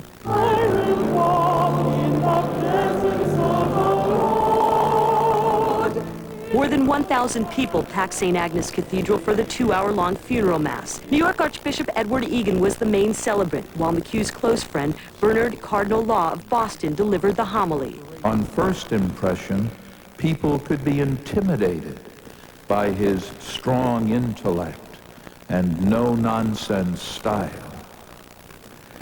Those who knew him better saw integrity, humility, and a wonderful sense of humor. Cardinal Law told parishioners that McHugh had wanted John Cardinal O'Connor to investigating a disturbing crime on Long Island, the double murder of an elderly couple in their home. And this is not the first time a murder has occurred in that same house. Long Island correspondent Lauren DeFranco is live in Mineola with more. Lauren. Well, Roz, tonight investigators are still on the scene here trying to figure out who killed Thomas and Ruthie Mitchell. We're told their lives were punctuated by tragedy after tragedy, and 7 years ago, their own son killed their great-grandson at this very same house. Homicide detectives spent the day searching for evidence in the brutal murders of Thomas and Ruthie Mitchell. Police say the elderly couple appeared to be beaten to death inside their home at 318 Park Avenue. Last night at around 9:30, a nephew discovered the bodies. He comes around to the back of the house, he finds the door open. When he enters the home, he finds the body of his aunt, Ruth Mitchell, in a doorway between the kitchen and the living room. Police later found Thomas Mitchell in the basement. Oh, I feel awful. Mr. Mitchell's a sweet man. Very sweet. Oh, I feel terrible. He smoked a cigar all the time. He came in the post office. Really nice man. The Mitchell family has been scarred by a series of bizarre and disturbing events. 2 of their sons were killed and a daughter committed suicide. In 1993, the Mitchells' mentally ill son, Mark, flew into a violent and unforgettable rage. Using a machete, he hacked his sister's 17-month-old grandson to death and seriously injured a 3-year-old. This was the emotional scene at the time of the murder. Mark Anthony Mitchell is dead. Come on, I know how you feel. I'm going to kill him. He did my brothers and sisters this way. He got away with it. He's dead. Neighbors remember Mark Mitchell as threatening, a karate fanatic who had dozens of run-ins with police. But friends painted a much different picture of 72-year-old Ruthie and 74-year-old Thomas. I'm kind of shocked to hear this, especially with them, 2 elderly people like that. Yeah, it's a real shock. We'll be praying for the family. I feel kind of lonesome about it because I just miss them because we used to go walking in the daytime. Now, police tell us there were no signs of forced entry, but the house was ransacked, and the couple's 1994 green Mercury Sable is now missing. The Mitchells are survived by 1 son who is serving time in prison and a daughter who lives in the area. Reporting live from Roosevelt, Long Island, Lauren DeFranco, ABC 7 Eyewitness News. Thank you, Lauren. One of the things you worry about when you're commuting to and from work, but for hundreds of thousands who ride the Long Island Railroad, that is not the case. And tonight, stunning allegations from those who patrol the trains. Crime has more than doubled. One of the hardest hit areas is Rockville Center, and that's where Michelle Charlesworth has the story for us. Michelle? Good evening, Bill. Well, specifically what they're talking about is commuters being held up at gun or knife point on platforms like the one behind me, or getting back to their car and finding that it's been broken into. Now, MTA cops say it's happening because they've been reassigned to other stations, other platforms, and that something else is happening as well, that, quote, minority stations are being ignored. This complaint doesn't come from riders, it comes from cops. It appears to me that a lot of the minority community train stations, such as Amityville, Freeport, Wyandanch, are being the hardest hit. Black or Latino communities? Yes. They don't have police officers there? There are very little police officers in Nassau and Suffolk County, but it seems to me that the minority stations are taking the brunt of these serious felonies with no response. Ray Gimler held this news conference today to get a response. He says the stops where crime has shot up are Rockville Center, Babylon, Amityville, and Freeport. He calls 3 of those 4, quote, minority stops. Natalia Thomas is a daily commuter from Freeport and often rides the train alone around 10 p.m. You need some type of supervision. What is a camera, maybe, but... So do you see police officers up here or no? No, never. Never? Never. This commuter agreed, then responded to the allegation that minority stops were underprotected. It makes me angry in a way because then I feel it's not fair, but then I've gotten off at stops that are in like other areas, and I don't see them there either. The Long Island Railroad, period. Larry Silverman, president of the Commuter Council, doesn't like to hear that either and turned the clock back to 1993 to remind riders why police presence is so important. I've often thought that if Colin Ferguson from time to time had seen a uniformed officer on a Long Island Railroad train, who knows, maybe he would have decided it was a stupid idea. An MTA spokesperson did get back to us to talk about this. They say that they did give us stats on the entire region, but they were unable to give us specific numbers specific to Long Island. They did say minority stops are not underprotected, and they say they've done their own research, that more cops have been added to the eastern region in the last 2 years, and according to what they've heard from commuters, they feel safer and that they see more cops. But the MTA cops are still going to be handing out this booklet starting tomorrow morning. Their advice to commuters: do not ride alone, don't ride at night, and if someone approaches you, do not fight them off. We're live in Long Island. Michelle Charlesworth, ABC 7 Eyewitness News. All right, Michelle, thank you very much. Watch what you do when you're in New York. New York City cops are definitely watching. The number of arrests for so-called quality of life crimes is at 16% so far this year. Among the biggest increases, arrests for pot smoking.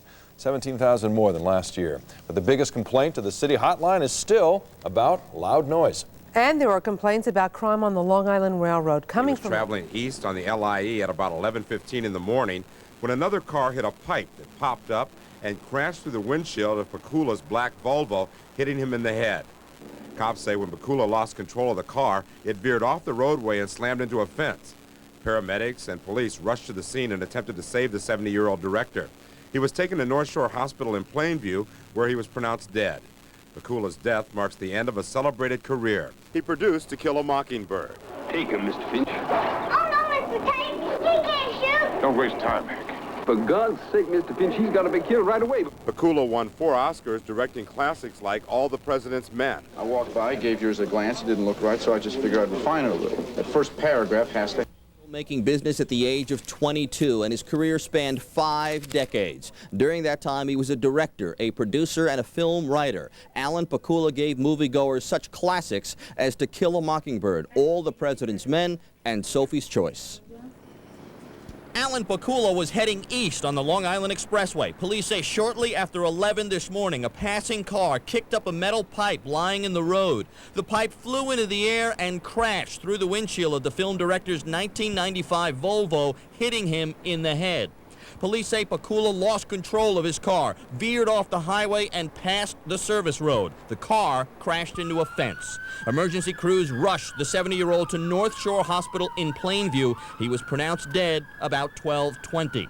Pakula produced and directed more than a dozen movies. The most recent was last year's The Devil's Own, starring Brad Pitt and Harrison Ford. The 3-time Academy Award-nominated filmmaker also directed The Pelican Brief, featuring Denzel Washington and Julia Roberts. Arrested on Long Island. He's accused of issuing false permits and carrying on private business while working for the town of Oyster Bay. Police say he was caught on tape. Doug Johnson has a report. 35-year-old Kenneth Boyce worked as a plumbing inspector for the town of Oyster Bay. But today he was arrested because police surveillance video showed him running his own plumbing business while his bosses thought he was out approving the work of others. He was responsible for, on his daily assignments, to inspect either residences or businesses in the town of Oyster Bay that were doing plumbing work. This would be a result of a plumber submitting work requests and approval requests to the town of Oyster Bay. However, Boyce's boss became suspicious. He was followed with a surveillance camera. The district attorney says he was actually finding plumbing jobs that other plumbers had bid on, then he picked them up and approved them on behalf of the town. A plumber of record who had put an estimate in did not get the job, and Mr. Boyce went and did the plumbing work himself and then came back and inspected the work in his official capacity as a town inspector. The Nassau County District Attorney says that 10 years ago, Boyce was suspended from the NYPD after he and 2 other officers were charged with going to a brothel demanding sex at a reduced rate, then breaking up the place when they were refused. Apparently, Boyce did several plumbing jobs on his own and was making about 3/4 of his own town pay running his own business. He received remuneration of over $20,000 for these 2 residences. It took him the better part of between April and August of this year.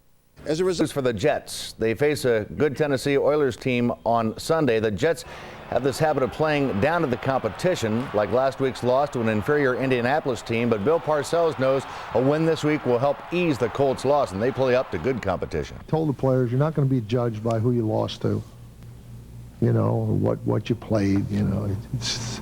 There's a lot of football to be played yet, and as I said, whoever plays the best from here will be all right.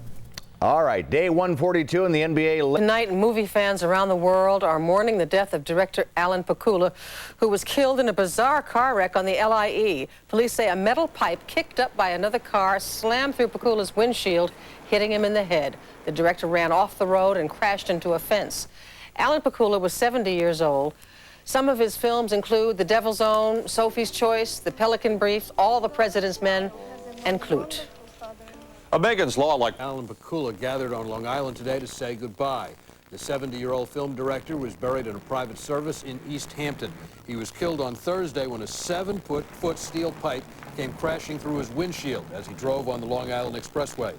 His film credits include All the President's Men and To Kill a Mockingbird. We are back. Film director Alan Pakula, who was killed Thursday in a road accident, was laid to rest this morning. Friends and family gathered in a private ceremony in East Hampton, New York. Pakula died when a steel pipe crashed through the windshield of his car while he was driving on the Long Island Expressway. He was 70 years old. Services were held today for motion picture director Alan Pakula, who died in a freak accident on Long Island near Melville. There was a private ceremony in East Hampton attended by family, friends, and former associates of Pakula. The 70-year-old director was killed last week when a huge piece of metal crashed through his car windshield while he was driving on the Long Island Expressway. Pakula directed Sophie's Choice, To Kill a Mockingbird, All the President's Men, and other major films. Hall, St. John's beat Columbia 71-55. A week after the Jets muffed a 13-point halftime lead in Indianapolis, they blew the doors off the Oilers in the second half at Tennessee. A bounce-back game for the 7-4 Jets, who are crowding the first-place Dolphins. By and large, I was happy. And the police union. Is the LIRR turning into the crime train? Patricia Wu has been checking out the story. She's at Penn Station. Patricia. Well, Rosanna, according to the stats released today, felony crime is up more than 100% on the railroad and nearly 150% here at Penn Station. But commuters tell a different story. For these weary commuters, crime takes a back seat. Everyone we spoke with said they were surprised to hear of the rising crime rate on trains and at stations. On a daily basis, being a commuter, I feel completely safe. I find that hard to believe. I travel every day, like so many other commuters, and never really noticed anything but more cops on the beat. While uniformed police officers are easy to spot at Penn Station, commuters do say few are seen on the trains or at other stations. Let's say there's a problem and one of the conductors needs to speak to, call, radio a police officer, then that's about the only time I see one. But when everything's going smooth, I never see them, ever. Some commuters say they would like to see that change. Just because I think a man in uniform or a woman in uniform would definitely be a deterrent against crime. The president of the Long Island Railroad Commuter Council agrees. So there's no one there. It's a license for young people and for vandals to do mischief. And in late night trains particularly, we have a problem with rowdiness, with pot smoking that is undeterred. Others say the lack of uniformed patrol officers on the trains and the rising crime rate are management's fault. It's my belief that the management of the police department, with no transit-related policing experience, is unqualified to deploy properly the amount of resources they're given to protect Long Island Railroad commuters. Now, the MTA spokesperson said he believes the stats released today are wrong, but the police union says they're sticking by their numbers, and starting tomorrow, they're handing out brochures with safety tips to commuters. Reporting live from Penn Station, Patricia Wu, Fox 5 News. Now back to you, Harry. All right, Patricia, thanks. Ahora buscado por las autoridades, es un joven entre los 20 y los 30 años. La uniformada investiga además los detalles del incidente. Y a propósito de estos hechos de violencia, las autoridades del condado de Nassau presentaron hoy cargos criminales contra 10 presuntos miembros de una pandilla hispana. Se trata de la banda conocida como SWP, cuyos integrantes son mayormente de origen salvadoreño. La pandilla SWP es rival de la también banda Mara Salvatrucha. Según las autoridades, los miembros de la SWP realizaban sus delitos en nuestra área desde 1998. 7 de los sospechosos fueron arrestados hoy en Long Island. Bueno, y este es Ryan Wagner, uno de los 2 hombres acusados de haber golpeado casi hasta la muerte a los 2 jornaleros mexicanos de Long Island. El joven regresó a corte hoy en busca de que se le fijara una fianza para quedar en libertad. Está tras las rejas desde el 10 de octubre, pero la petición le fue denegada, así que permanecerá preso en la cárcel del condado de Suffolk hasta el día de su juicio. Authorities on Long Island say they have now put a big dent in the problem of criminal gangs. A special task force dedicated to ridding the streets of gangs announced a major bust that's landed 10 alleged gang members behind bars on charges that include murder. Jill Conway is in our Long Island bureau tonight. She has that story from Hempstead. Over the course of the last 2 years, this gang has engaged in a reign of violence and terror on the streets of Long Island. U.S. Attorney Loretta Lynch heads a federal, state, and local task force aimed at taking gang members off the streets. A task force that has in part achieved its goal in Hempstead. 10 members of the El Salvadoran immigrant gang known as Salvadorians with Pride, or SWP, were arrested today and now face a slew of murder, assault, and armed robbery charges. Their targets were members of their rival gang, MS-13. The SWP's goals were clear: to attack and to kill members of MS-13. Prosecutors claim that innocent bystanders were killed in these bloody territorial feuds. At the time of their arrest, some of the gang members were found, we're told, in possession of these loaded guns. But despite this large number of arrests, the Hempstead School Board president says gangs are not a big problem in the schools here. There is some gang involvement, but not as much as they're making it out to be in our communities. Task force officials say there are thousands of gang members on Long Island, and they tell us that many parents have no idea that their children are involved. How many kids do you think in high school are part of a gang? About most of them. Ronald King says he used to be a member of the gang Crips, and he admits to us that it's nearly impossible to leave the gang. Once you in it, you stuck. So you're still in it? You're still considered in it? I'm still considering. They won't let me get my life together. King is now trying to help other teens find an alternative to gang life. I'm sending a clear and decisive message that we will not tolerate this. We have declared war on crime and gang in this community. If convicted of murder, the SWPs face the death penalty or life behind bars. In Hempstead, Long Island, I'm Jill Conway for the WB11 News at 10. Well, it's become a new social trend, and now a network of baby-safe havens is now operating throughout Brooklyn, where mothers can leave their unwanted newborns without being prosecuted. Island, 8 members of violent gangs are facing serious charges tonight that range from drugs to murder, and now prosecutors pledging that gangs will no longer control the streets. Long Island correspondent Lauren DeFranco has the story. She's live in Hempstead for us tonight. Lauren? Well, Bill, federal, state, and local officials held a news conference here in Hempstead today to announce those arrests made just this morning, and we're told federal authorities got involved in this investigation because innocent people started dying. Federal prosecutors say Ricardo Elmer Molina is one of 8 members of a violent street gang known as the Salvadorans with Pride, now under indictment for a series of vicious crimes, including murder.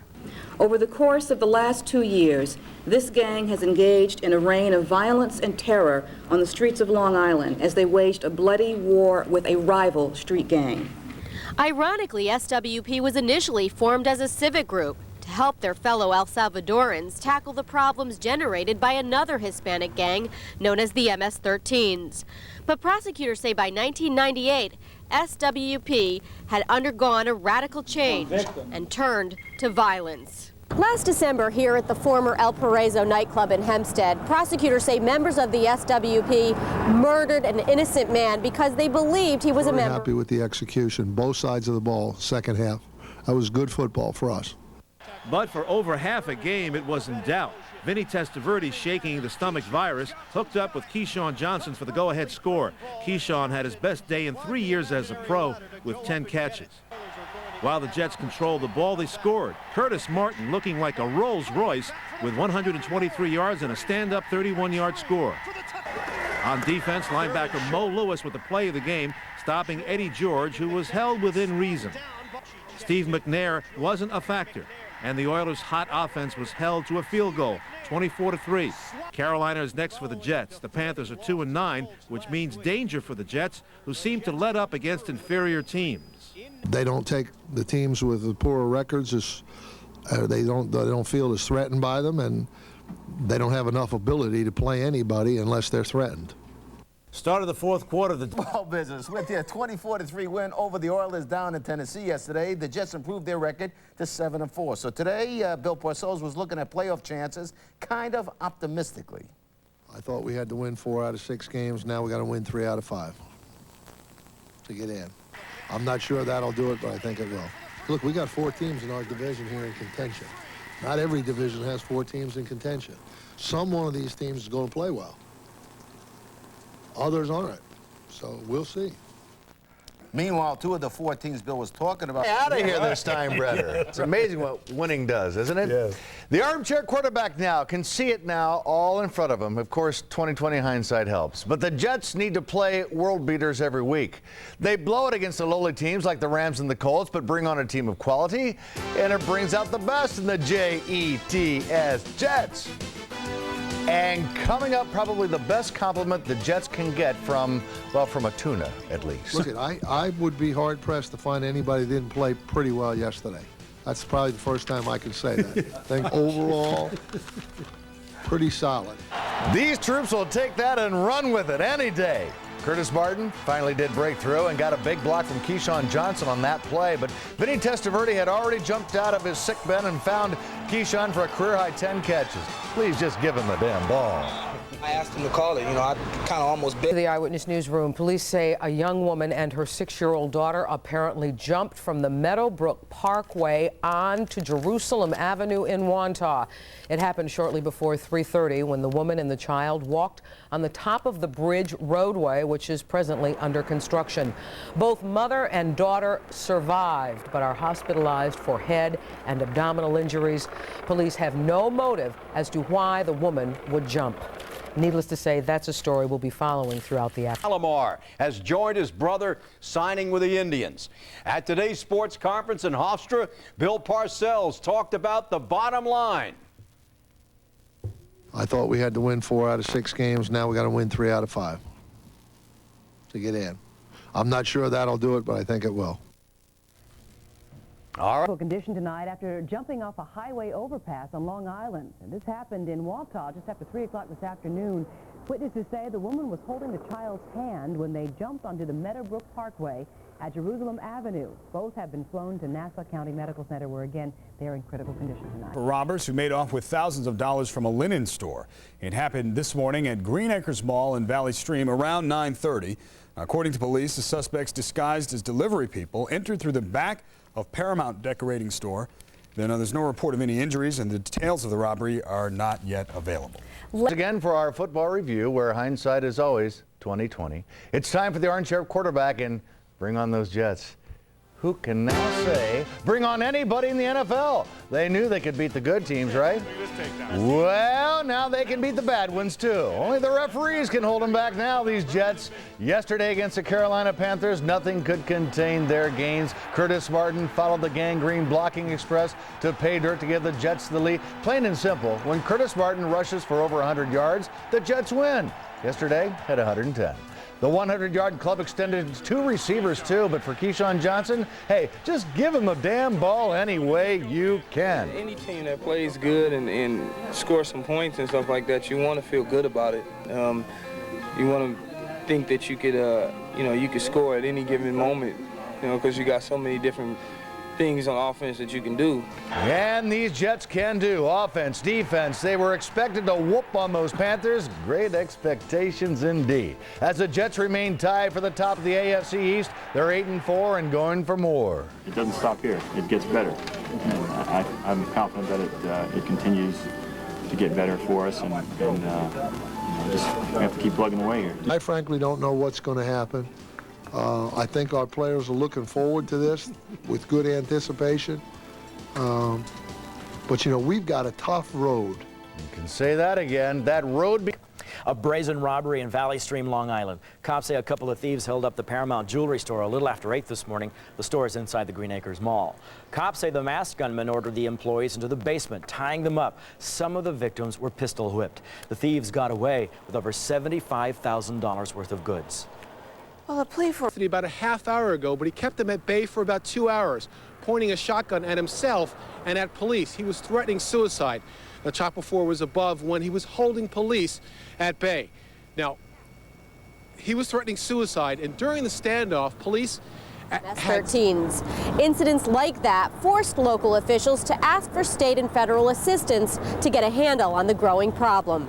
My friends get beat up because they don't want to be in gangs, and a lot of my friends, they'll just back down or they'll just be in a gang, and it's not always everybody's fault if they're in a gang. 13-year-old Trinae Robinson was one of dozens of people from Hempstead who attended today's news conference to address their concerns and talk about solutions. I think a lot of schools need to put in after-school program for everybody, not just for a certain sport or something. And local officials tell us they have already initiated a number of programs to prevent teenagers from getting involved in gang activity. And those men arrested today were arraigned on a number of serious charges. Reporting live from Hempstead, Long Island, Lauren DeFranco. Melanthias Valera with the shooting. A Long Island man is dead after he lost control of his SUV early this morning. It happened on Veterans Memorial Highway in Hauppauge. Police say the driver was Joseph Bartone, who was 35 years old. His Suburban hit a utility pole and overturned. Bartone was pronounced dead at the scene. Suffolk police are trying to figure out what caused him to lose control. Well, flu season... The owner of a liquor store on Long Island has been charged with trying to destroy his competition by allegedly bombing them out of business. Andrea Days in Huntington with the details on this story. Andrea, what can you tell us? Well, good morning, Mario. This ends a 2.5-year investigation, and now the owner of that store, Billy Peterson, is facing federal charges. This morning, it was business as usual at Crazy Billy's. The Deer Park liquor store was wide open, but owner Billy Peterson was nowhere to be found, and his Dix Hills home was shut tight. Yesterday, Peterson told a judge he wasn't guilty after he was charged with plotting to firebomb 2 competitive stores. The Suffolk DA says Peterson was involved in a trade organization determined to set minimum prices for booze. But when 2 stores refused to raise their rates, he got angry and, according to federal charges, plotted to have them firebombed. On December 14th, back in '95, the explosives were fired through stores in Huntington and East Northport. At the time, I was down in Palm Beach, Florida at the Bale & Al's Country Club. It was on a big screen TV, a news flash about bombings in Long Island, fire bombings in Long Island. I realized at that time it was my buildings. So immediately I went to the phone and I called into the office and they said, oh yeah, it's a major problem. It's the middle of the night, the fire marshal's already calling here. It's crazy. So one of my people came down to each building to try to secure it. This building was all right, though, because the bomb had bounced off the window. We have thermopane double insulated glass here, so the bomb never made it through the window. But down there was single pane glass. It went through the window, went off, exploded, but at that point, the sprinkler system kicked in and put it out. Now, that store was completely destroyed. Peterson was released yesterday on $250,000 bond. There were 5 other people charged. They allegedly worked with Peterson. For now, we're live in Huntington, Long Island. I'm Andrea Day, Fox 5 News. Mario, back to you. I should clarify. The Suffolk County District Attorney has just announced the indictments of 5 people today in connection with the fire bombings of 2 liquor stores 5 years ago. The indictments are the result of a 2.5-year investigation called Operation Firewater. Indicted as the ringleader of the conspiracy was William Peterson, a liquor store owner himself, who allegedly headed a consortium of Long Island liquor stores. Prosecutors say Peterson ordered the fire bombings when the 2 liquor store owners refused to go along with his plans to raise liquor prices on Long Island. Long Island reporter Carolyn Gussoff explains. Crazy Billy claims his liquor prices are always your best buy, so prosecutors say he didn't like it when a neighboring liquor store started to undersell him. That's when the threats allegedly began. The message, you better fall into line and charge the same prices as all the other liquor stores on Long Island are charging. Were their prices that much lower? Yes, they were substantially lower. They were doing a bigger volume of business. The threats were being made against the Herman family, which owns 2 liquor stores in Suffolk. Prosecutors say what came next were terror tactics, shots fired through their store windows, and in 1995, the firebombing of both of their stores on the same day. To have a devastating arson fire occur in 2 of your businesses in the middle of December, you know, the week before Christmas or 10 days before Christmas, is a devastating business calamity. Today, prosecutors announced 6 arrests, including the alleged ringleader, Crazy Billy William Peterson. Operation Firewater, as they called it, took years to solve, but they say patience paid off. We can't put up with and we will not tolerate terrorist tactics against the economic lifeblood of the country, the nation, and this county. I'm very happy that I can sleep better at night knowing that there have been arrests made.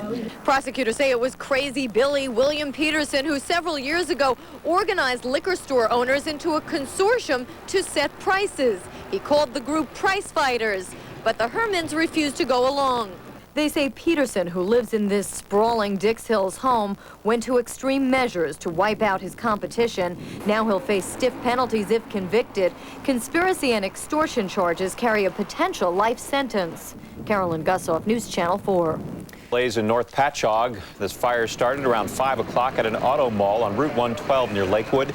It also destroyed several nearby apartment buildings. There was one minor injury, a Suffolk County water official who bumped his head. The Red Cross is helping to put up families who were burned out tonight. An accident caused a city ambulance on arson charges. The group was allegedly run by this man, William Peterson, the owner of Crazy Billy's liquor store in Deer Park. The DA alleges that Peterson and his gang firebombed 2 neighboring rival liquor stores in 1995 because they were undercutting his prices. A deadly shootout in Philadelphia tonight. And landed on a nearby pond. Smart ducks. Well, Long Island traditionally gets less snow than the rest of the region, but it was enough to jam up a big rig that jackknifed on the Long Island Expressway. Plows were out, though, in force, sanding and salting the highways. And if you didn't shovel your walk and driveway already, be warned. The icy mix out there is now going to make it tough going tomorrow. And anyone would feel now that after all this, we deserve. Busted for selling phony green cards. Her name is Arcelia Zaraway. She's 45 years old. Police got a tip. Schools keep the children at school to prevent them from becoming possible targets. Now, about 10 homes were evacuated in the area, and police tell us negotiators were talking with this man while he had the shotgun pointed at himself. Now, he's now identified as Scott Gillespie. Now, during those talks, police threw what they call a flashbang or distraction device and then rushed him and placed him in custody. Now, afterwards, we talked to the Suffolk County Police Department and we asked them if it's possible, this is what they call the phenomenon suicide by cop. And it's too early in the investigation, but he was talking about suicide, and he was... I'm Rob Hammerhead. I'm Roz Abrams. We begin with a bizarre crime at a moving company in North Amityville. A father is dead, his son fighting for his life, and cops are searching for clues. Lauren DeFranco is live in Amityville with late details. Lauren. Well, Roz, investigators are now trying to figure out who would want to shoot Kenneth Hahn and his son Kevin, and why. The owner of Beckon's Moving and Storage, who didn't want to go on camera, told us Kenneth Hahn has been with the company for 20 years. And he's been bringing his son Kevin with him to work since he was a little boy, so the entire company is shocked that something like this could happen. Suffolk County Police arrived at Beckon's Moving and Storage Company this morning after a worker discovered the body of 68-year-old Kenneth Hahn and called 911. When police arrived at the scene, investigators found his son, 37-year-old Kevin Hahn, 30 feet away. The two, both mechanics who had been working the overnight shift, had been shot. Investigators spent the day combing the rear of the building for clues to this bizarre shooting. Kenneth Hahn was killed while emergency crews rushed his son to Good Samaritan Hospital. Now, Kevin Hahn remains in critical condition tonight. We're told police are looking for witnesses. Live in Amityville, Lauren DeFranco, Channel 7. Today, but right now, the Jets' wide receiver and Pro Bowl prospect Keyshawn Johnson is listed as questionable for Sunday's game against Seattle with a pulled hamstring. The schedule pushes on. Seattle first, then at Miami, then at Buffalo, and then it's the Patriots to finish it up. Our problem is we got 3 division games right in a row. 2 of them are on the road, you know, against contenders. Now, that's not easy to do at any time, you know, and everybody's involved in this. So, like I said, if we can get through this and win, we will have earned this without question. All right, so after watching story in Melville, Long Island tonight, 2 people are dead, 2 others are fighting for their lives after a horrific accident. It happened on Route 110 near Bayless Road. A tractor trailer and a private car collided. The circumstances of the accident and the identities of the victims are still unknown. Investigators are still on the scene. Been arrested. The Suffolk County Republican chairman was busted for allegedly being mixed up in a stolen truck ring.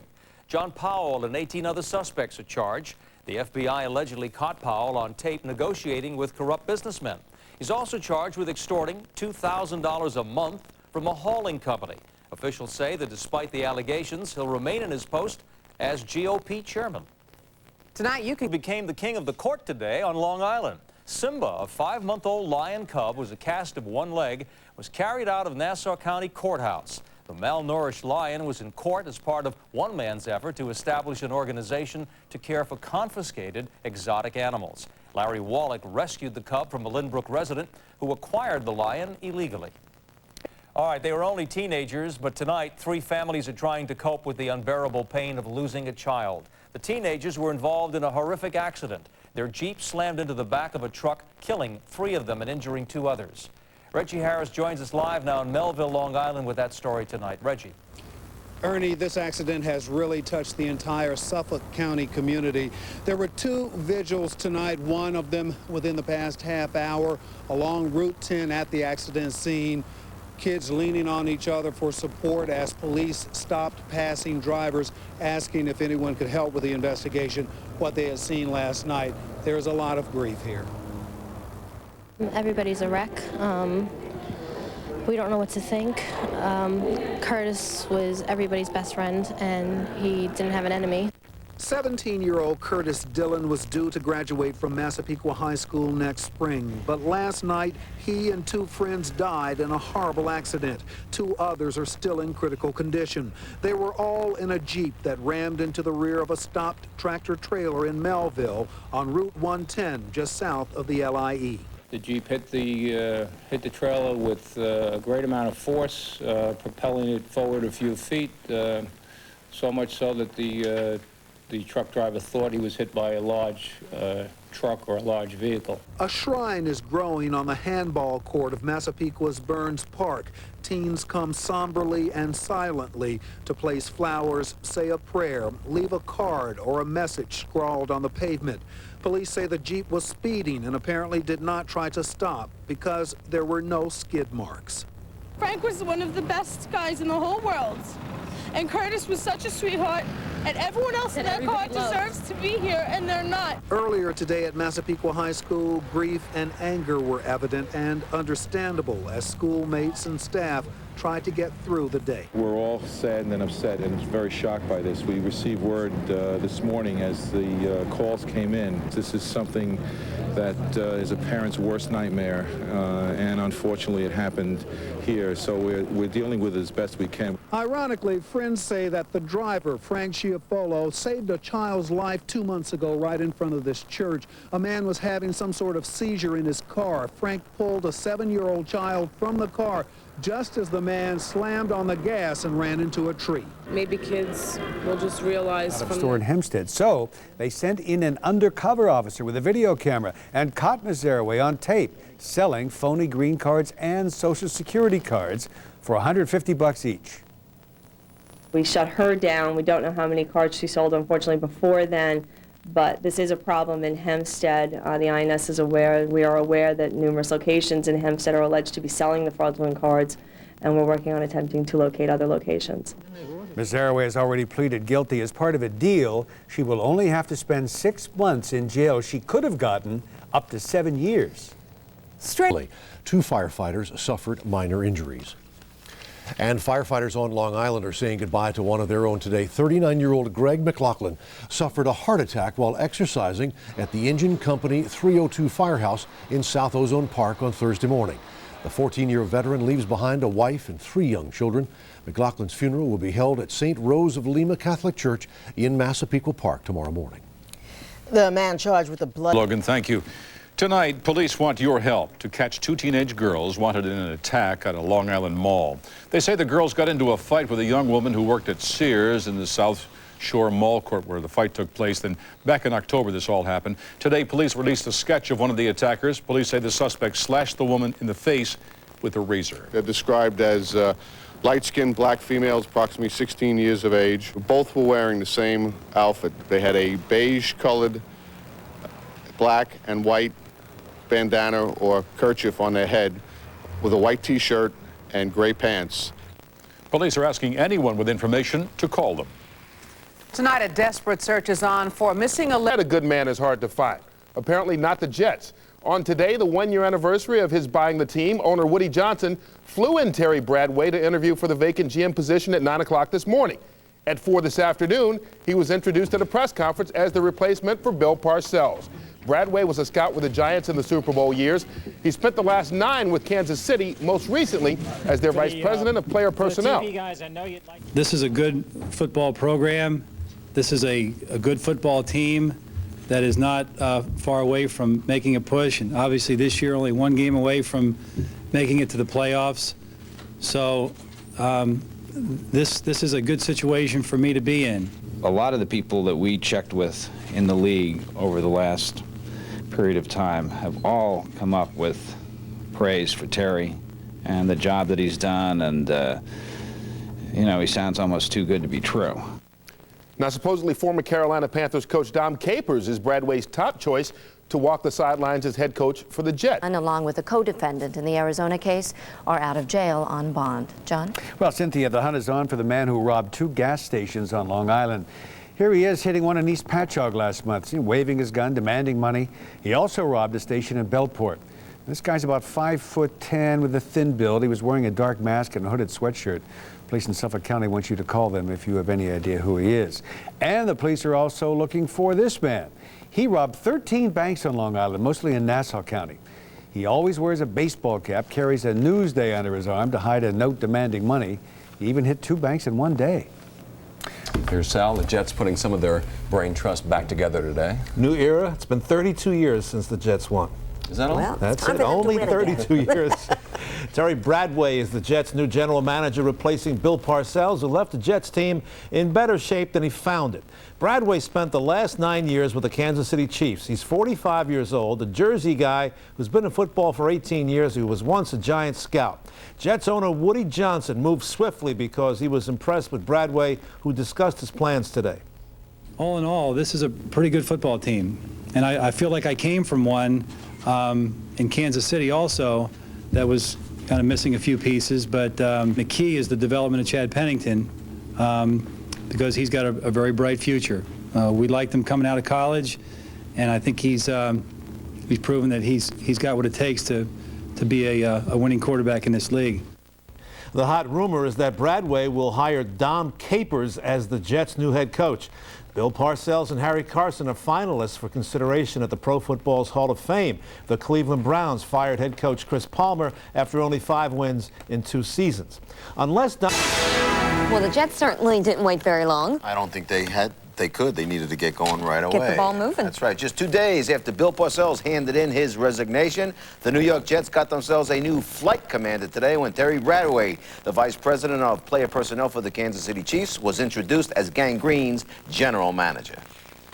I know this thing happened relatively quickly, but I know on their end they did their research, and on my end I also did my research. And I feel very good about entering this situation. This is a good football program. This is a good football team that is not far away from making a push. And obviously this year only 1 game away from making it to the playoffs. But the big question for Terry Bradway is this. Who's he going to hire to succeed Al Groh as head coach so that the Jets don't fall a game short of getting into the playoffs next season? I think time is of the essence in a sense that, you know, trying to put a staff together is critical because the head coach is only as good as his assistants. And so I think we'd like to move on it quickly, but again, at the same time, making sure that we do our homework and make the right decision. And Bradway does have good credentials, by the way. He spent 6 years, I believe it was, 7 years with the Giants from '86 to '72 as a scout. Yeah, and we're hearing Dom Capers maybe the leading candidate right now? You know what? Let's talk. Let's wait and see. Well, thank you, Jim. Police on Long Island are asking for the public's help to find a man who is robbing gas stations and caught on tape in the act. Surveillance video from one of his 2 robberies shows him walking into this gas station with a gun and then cleaning out the cash register. He robbed one gas station that was in Bellport on December 12th. Then 6 days later, he struck again, this time in East Patchogue. On Wall Street, technology stocks kidnapping and raping a little girl. Renee Escobar is 20. He's in the red shirt here. Detectives say that he abducted a 12-year-old girl in October and was having sex with her at 2 different hideouts in Westbury and Roosevelt. Then police say that he took the girl to North Carolina to evade police, but cops trapped him. That it's just important that they're careful. They lost a lot of good friends today, and a lot of lives are going to change, a lot. Two schools are getting grief counseling after a deadly accident last night took the lives of 3 of their classmates. It happened on Route 110 in Melville. A Jeep with 5 teenagers plowed into the rear of a trailer truck. The results of that collision were 3 of the young people were killed and 2 were injured critically. The 2 injured critically were airlifted to Stony Brook Hospital and Nassau County Medical Center. The driver of the truck was unharmed. Police say the Jeep was traveling at a high rate of speed and that right now there are no indications that drugs or alcohol were involved. Of a car filled with teenagers slamming into a tractor trailer. 3 of the teens are dead. Good afternoon. 2 of the victims are only 13 years old. And now 5 families are shattered and a high school is shocked and in mourning. This all unfolded on Long Island last night. Most of the teenagers were from the Nassau County community of Massapequa. But the crash happened in Melville, and that's where News 2 reporter Jennifer McLogan is right now. Jennifer? This is where it happened, Route 110 in Melville. The horror and terror witnessed is described as a 1988 Jeep filled with fresh, young, smiling faces, slammed into the rear of a semi, stopped at this traffic light. The light was red. Just as it turned green at 9:25 p.m., the Jeep struck and burst into flames. This morning, students at Massapequa High said they could barely bring themselves to school, unable to comprehend why and how their current and former classmates here died in such a violent crash last night. Police say the driver of the tractor trailer described the accident. He was rear-ended with such incredible impact he was sure another semi had plowed into him, going about 60. In fact, it was a Jeep filled with fast friends, all from Massapequa. 2 13-year-old girls, the others 17, 18, and 19-year-old boys. Killed were Frank Chiafolo, age 18, the driver. Front seat passenger Ashley Pissarro, 13.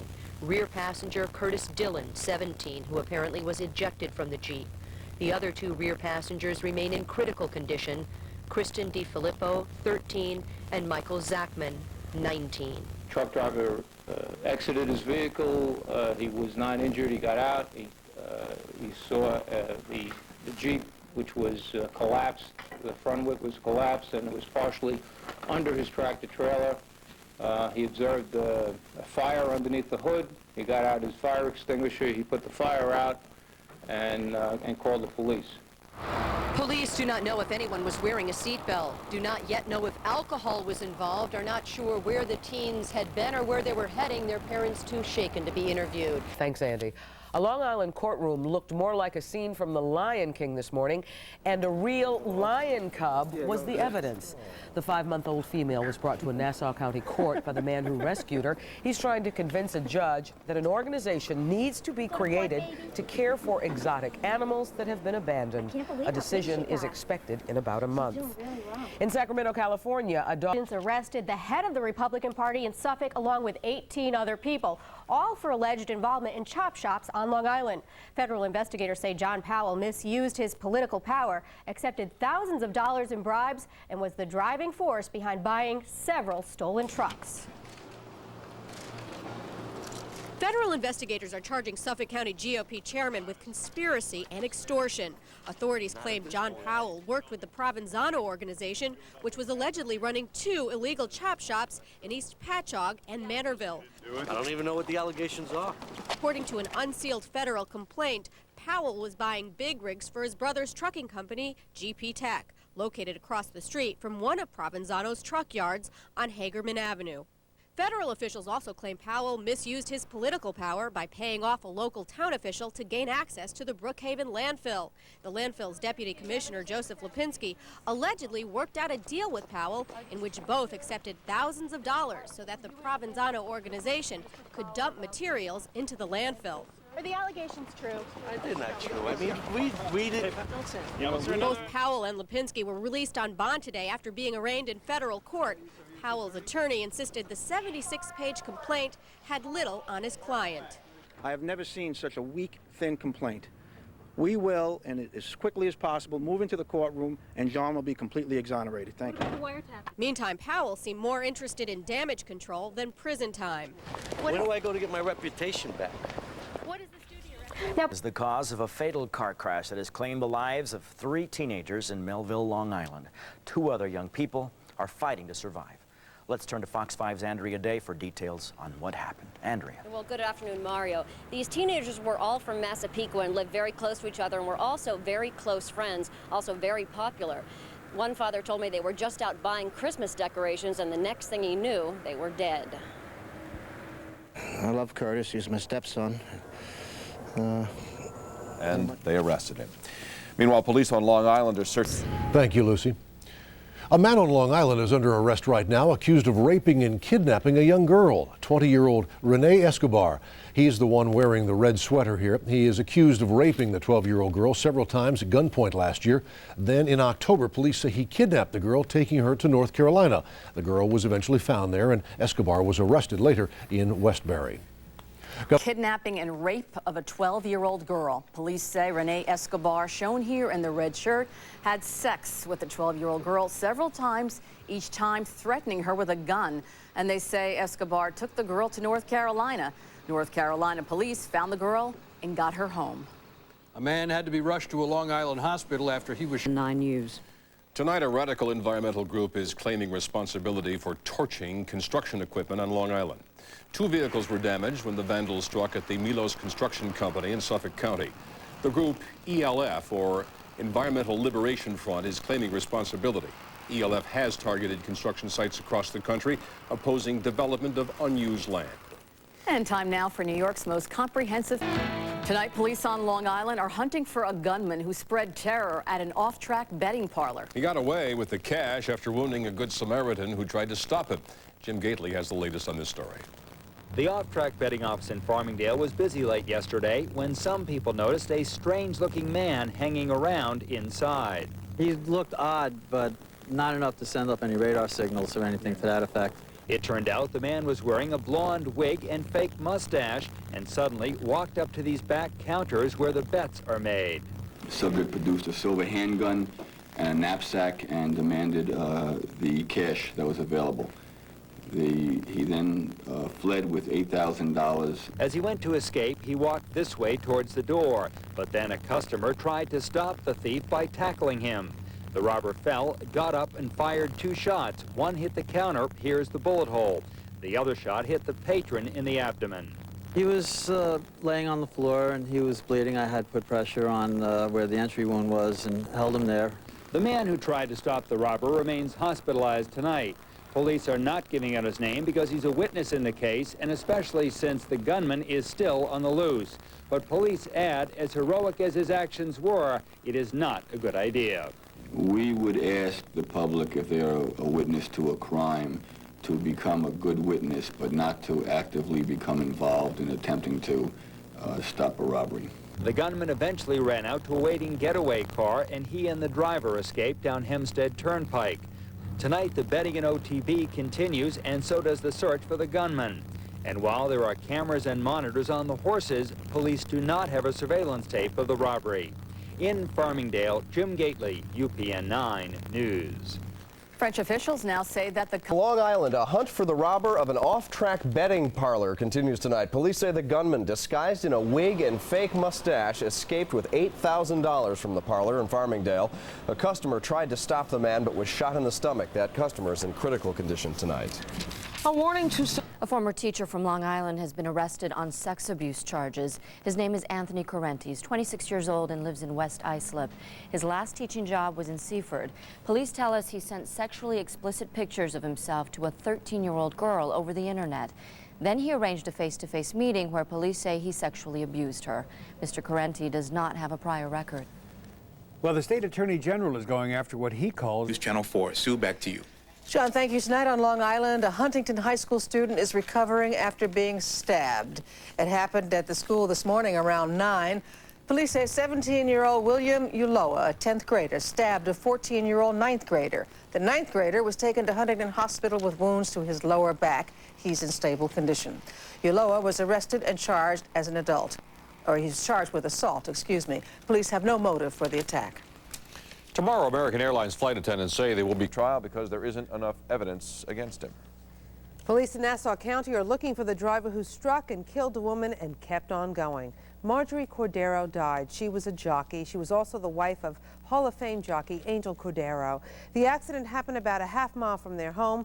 Linda Schmidt is near the scene of the accident in Greenvale. Linda. Well, Rosanna, we're standing in front of the area where the accident happened here last night. Now, this is Glen Cove Road behind me, which is normally a very busy road. It's 4 lanes. And police out here are hoping that someone saw something and can help. Family and friends gather at the home of Angel Cordero in Greenvale, Long Island, to comfort one another and try to cope with their sudden loss. Nassau County Police say Cordero's wife, Marjorie, was killed by a hit-and-run driver. Daily News photographer Dan Farrell is a close friend of the couple and covered Angel Cordero, a Hall of Fame jockey. This is really a tragedy. He's going to be devastated. I can't imagine him coping with this, what's happened to him. Police say they were first called to the Cordero's home about 7:30 last night. There was an argument between her and her family. She wanted to leave to go to Manhattan to meet a friend. Her family did not want her to leave. The cops responded. She has had a prior alcohol problem. In last night's case, it didn't appear to the police officers that she was intoxicated. She left under her free will. About 2 hours later, at 9:45, police say Cordero was run down on Glen Cove Road across the street from the Greenvale train station. Police say she was hit at a high rate of speed. They're looking for a black Ford. Vehicle's got front-end damage, the light and the front-end damage, yes. All Dan Farrell and others have now are fond memories. I used to be out in the racetrack early in the morning when Margie and Angel would be out there on their ponies, and they'd always ride together as they took the horses to the racetrack, and they'd be holding hands as they're riding the horses, and it was just it was a very nice, lovely scene. A devastating loss indeed for this family. Now, if you were around here about 9:45 last night, that's on Glen Cove Road here in Greenvale, Long Island, you're asked to call the Nassau County Police with any information that you have. That number is 1-800-244-TIPS. The number, once again, 1-800-244-TIPS. We're live in Greenvale, Long Island. I'm Linda Schmidt, Fox 5 News. Back to you guys in the studio. All right, Linda, thank you. Well, the biggest football game of the year is just 5 days away. Long Island are hunting for a hit-and-run driver. He was a little guy, 5'2", but he had a big heart, a real big heart. A little bit soup. I don't know. I just hope God takes care of him. They don't know how fast, but cops say the Jeep was speeding down Route 110, a 40-mile-per-hour zone. It was about 9:30 when the car slammed into the back of a tractor-trailer, stopped at a light, and then started on fire. By the time help arrived, 3 of the teens were dead. Only 2 in the car were alive. 13-year-old Ashley Passero, an 8th grader, dead. Her father told us through tears, "I love her to death." The car's driver, 18-year-old Frank Schifalo, also killed, and 17-year-old Curtis Dillon. Now, 2 other teenagers in the car are also critical, fighting to hold on. 2 of the teens killed went to Massapequa High School today. Some classes there have been called off as students try to come to grips with the tragedy. Now, cops are now investigating whether... Linda, thank you. A big name in Long Island politics is taking some big heat. Suffolk County GOP Chairman John Powell. He's accused of some serious dirty dealing. Mike Gilliam is at the federal courthouse in Uniondale. Mike. Thanks, Rosanna. Suffolk County Republican Party Chairman John Powell and 18 others found themselves inside this federal courthouse today. Now, they face charges ranging from extortion and obstruction of justice to dealing in stolen trucks. If they're convicted, they could face heavy jail time. Suffolk County Republican Party Chairman John Powell has also served as Deputy Elections Commissioner for Suffolk. Now, if the political heavyweight is convicted on extortion charges, he could serve 20 years in jail. The feds allege that Powell was the moving force behind the purchase of stolen trucks, trucks with stolen parts, and an extortion scheme at the Brookhaven landfill. Not at this point.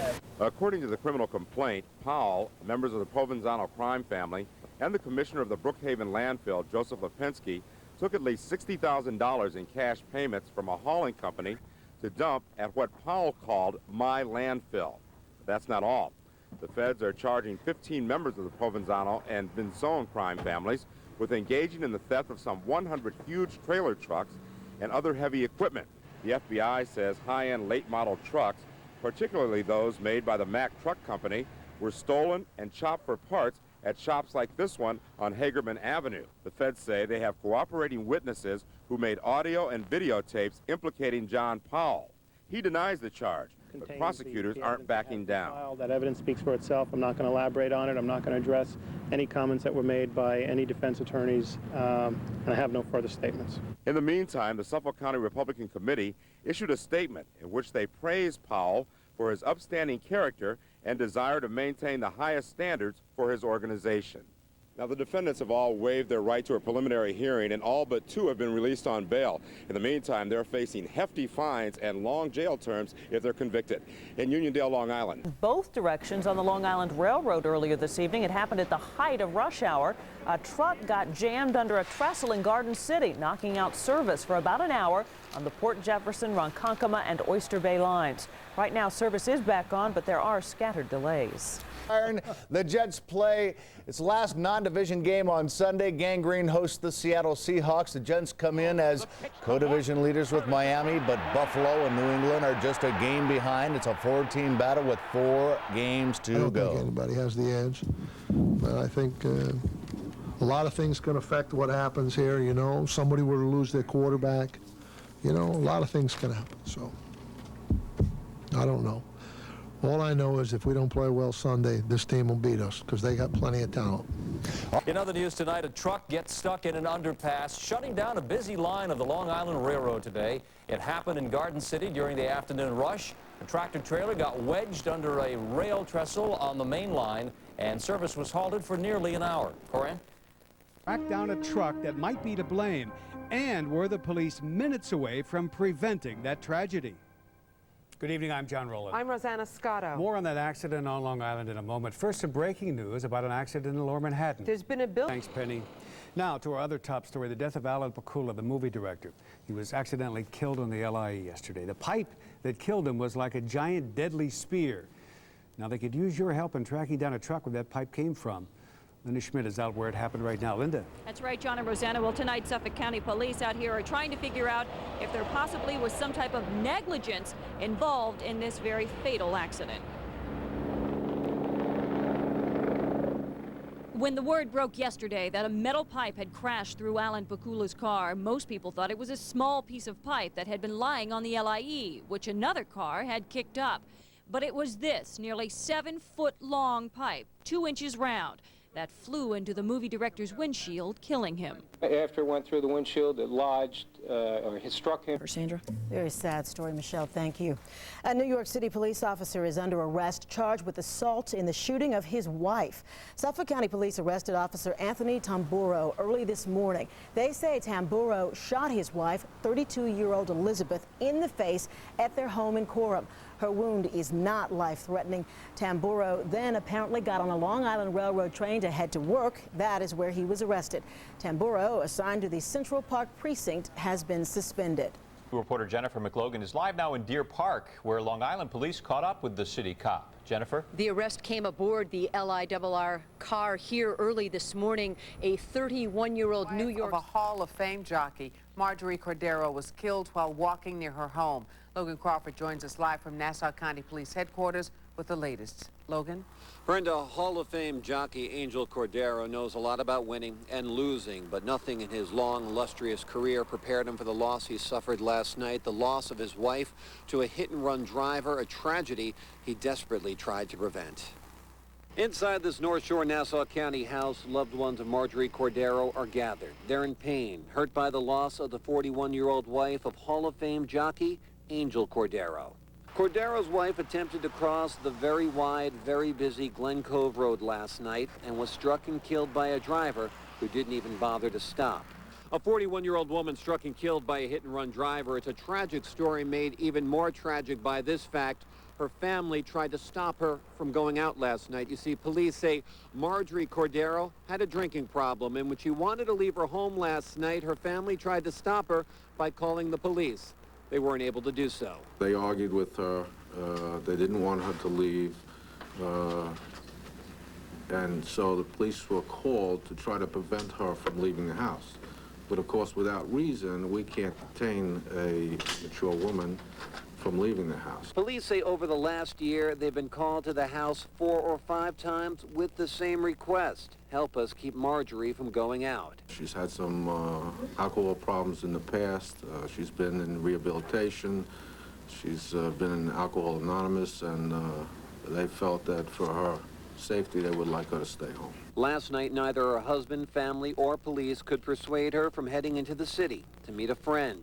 About a quarter mile from her house near the train station, Marjorie was run over by someone driving a black Ford. She was struck at a fairly high rate of speed, obvious from the damage to the vehicle. She's not a big woman, so it would indicate some excessive speed. Right now, just a very brief description on the car. A black Ford traveling southbound on Glen Cove Road at around 9:45 last night. We're live in Nassau County. Logan Crawford, UPN 9 News. Roland? All right, Logan, thank you. We have a warning. This is the news at 5:30. The wife of Hall of Fame jockey Angel Cordero was killed by a hit-and-run driver on Long Island. Good evening, I'm Angela Ray. I'm Todd McDermott. Marjorie Cordero was hit as she tried to cross Glen Cove Road in Greenvale last night. CBS 2 reporter Annika Pergament joins us live on Long Island with the very latest. Annika. Good evening. At this point, Nassau police don't know whether Marjorie Cordero deliberately stepped in front of that car or whether she was accidentally struck. However, either way, they are looking for the driver of a black Ford which left the scene of that accident. They say they know because of evidence left at the scene that at this point, the car would have front-end damage. All day, family and friends have been gathering at the Cordero home in Greenvale to mourn the loss of Marjorie Cordero. The 41-year-old wife of Hall of Fame jockey Angel Cordero Jr. was killed last night in a hit-and-run. Everyone's very upset. It's a deep loss. It's a great loss. Marjorie Cordero was the mother of 5. Police say she had a history of alcohol problems, and in the last year they had been called to her house several times when arguments would escalate. One such call came at 8 o'clock last night. She's been in rehabilitation. She's been in Alcohol Anonymous, and they felt that for her safety, they would like her to stay home. An hour and a half later, she was fatally struck at the corner of Glen Cove Road and Osborne Lane, a quarter of a mile from her home. Police don't know where she was going, but she may have been coming here to the Greenvale train station, perhaps to catch a train into Manhattan. There was an argument between her and her family. She wanted to leave to go to Manhattan to meet a friend. Her family did not want her to leave. Cordero's friends today are remembering a great jockey in her own right who had earned more than $1 million when she retired from racing in 1985. The sweetest person in the world. She has so many accidents on the highway, stopping like for a bird or dog, and she was amazing. Because of Cordero's love for animals, her family is asking that in lieu of flowers, donations be made to an organization that cares for retired racehorses. It is called the Thoroughbred Retirement Foundation. It's at P.O. Box 153 in Albertson, New York, the zip code 11507. Once again tonight, police looking to question the driver of a black Ford that would have front-end damage. We are live in Nassau County. Annika Pergament, CBS 2. Annika, thank you. That massive... Tonight, Nassau County Police are looking for a hit-and-run driver responsible for the death of the wife of Hall of Fame jockey Angel Cordero. 41-year-old Marjorie Cordero was struck last night in Greenvale. Cordero, a former jockey herself, was crossing Glen Cove Road when she was hit by a black Ford. The driver of the car then fled the scene. Mrs. Cordero was taken to North Shore University Hospital, where she later died. News Channel 4 has learned that MTA while they were still on the force. The two were fired last year for perjury. If they're convicted of these new charges, Jordan could face up to 30 years in prison. Police in Nassau County continue to search tonight for the driver they say left the scene of a hit-and-run accident last night, an accident that killed 41-year-old Marjorie Cordero, the wife of the famous jockey Angel Cordero. Kathy Hobbs has that story. Everyone's very upset. It's a deep loss. It's a great loss. The pain of losing a mother, a wife, shared by those who came to Glenville, Long Island to comfort the family of 41-year-old Marjorie Cordero. Last night, police say a hit-and-run driver ended Cordero's life as she crossed Glen Cove Road. A sparse description of the vehicle only revealing it was a dark Ford. Authorities say the details leading up to the accident begin at the home Marjorie shared with her husband, well-known Hall of Fame racing jockey Angel Cordero, and their children, and a heated argument that brought police here just before 8 o'clock. There was an argument between her and her family. She wanted to leave to go to Manhattan to meet a friend. Her family did not want her to leave. Police say Marjorie Cordero left her home sometime around 8 o'clock. Then there are roughly 2 hours that neither police or her family can explain where she was. It was just before 10 o'clock that Marjorie Cordero... Police officer now identified as Officer Anthony Tamburo, assigned to the Central Park precinct, is behind bars this noon, charged with attempting to murder his wife. Investigators say a scuffle broke out inside their Coram home at 4:30 a.m. The officer allegedly used his NYPD-issued Glock service pistol to shoot his wife Elizabeth in the face as their 2 children lay sleeping. The police officer then reportedly jumped into his Jeep, apparently heading into work as though nothing had happened. He dropped his Jeep at the Ronkonkoma train station, boarded the LIRR westbound when police stopped the train here at the Deer Park station. And subsequently, alert 3rd Precinct officers saw a train passing through Brentwood. They boarded it at the Deer Park station, where they placed the subject, Anthony Tamburo, under arrest. The victim, Elizabeth Tamburo, is presently being treated at Stony Brook Hospital for a gunshot wound to the face, and Anthony is under arrest for attempted murder 2nd degree. Wife Elizabeth Tamburo is undergoing jaw surgery at this hour. Her wound does not appear to be life-threatening. We're live this noon, Deer Park, Long Island. Jennifer McLogan, News 2. Jennifer, thank you. A hearing is underway this noon to decide whether Dr. Good evening, Ernie. Now, Amy Fisher pled guilty in 1992 in the shooting of Mary Jo Buttafuoco, but now she wants a new trial. She says her attorney lied to her. He gave her alcohol, and also this, that he participated in sexual fantasies with her, including bondage, sadomasochism, and violence. She says that her attorney became obsessed by her, and that, for the most part, he became one of her predators. Amy Fisher is serving a 5 to 15 year sentence for shooting Mary Jo Buttafuoco, but now she says her former attorney, Eric Nyberg, told her she'd be out in 3 years. Her former attorney promised that the district attorney's office would recommend that she be released on parole. The district attorney's office made no such promise. She was lied to by her attorney. Fisher says she has proof for her case. She claims to have letters supposedly written by Eric Nyberg. And Fisher's attorney says he's convinced the letters are genuine.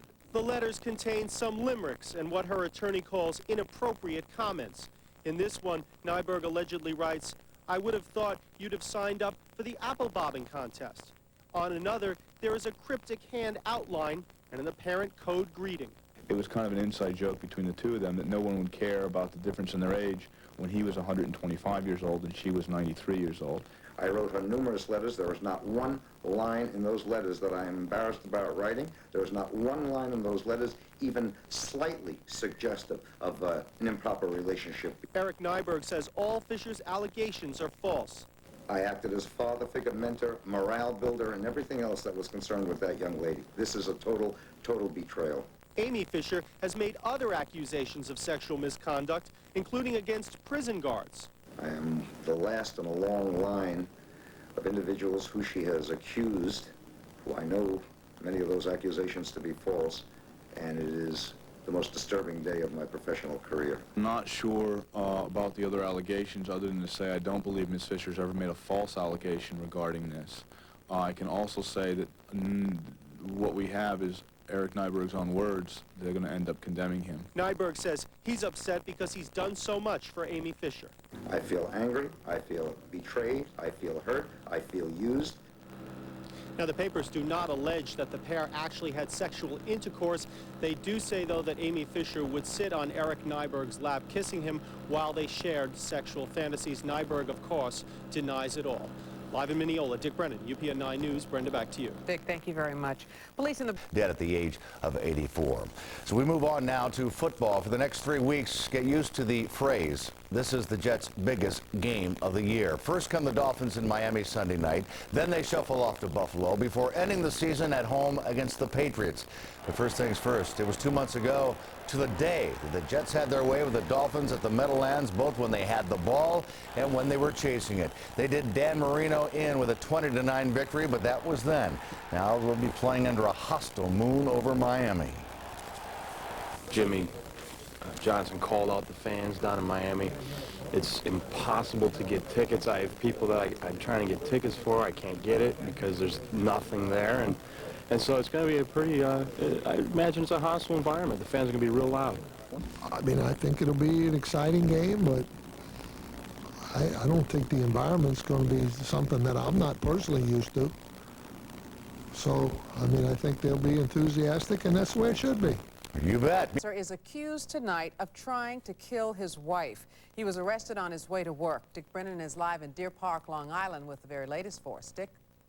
Well, Brenda, neighbors recall seeing Anthony Tamburro this weekend putting up his Christmas lights. Everything seemed okay, but now they're absolutely baffled that he's charged with trying to kill his wife. But apparently all was not well in the marriage of the New York City police officer, and this morning something set him off into a rage. From the outside, the Tamburro home in Coram is a Christmas postcard, but inside it's a horror scene. Police say NYPD officer Anthony Tamburro shot his wife in the face early this morning. She was unable to really communicate verbally. She was able to communicate in writing what had transpired. Struck and killed as she crossed this busy street, just down the block from where she lived. On the racing circuit, Marjorie Cordero was a well-respected agent, former jockey, and trainer. It's don't cross the law as Cordero. Her husband, Angel Cordero, famous for winning prestigious races like the Kentucky Derby and Breeders' Cup. But police talk of a dark side of arguments that repeatedly brought police to the Cordero home and of a woman who battled to stay sober. She's had some alcohol problems in the past. She's been in rehabilitation. She's been in Alcohol Anonymous, and they felt that for her safety, they would like her to stay home. Police say it's unclear if Cordero had been drinking at the time of the accident.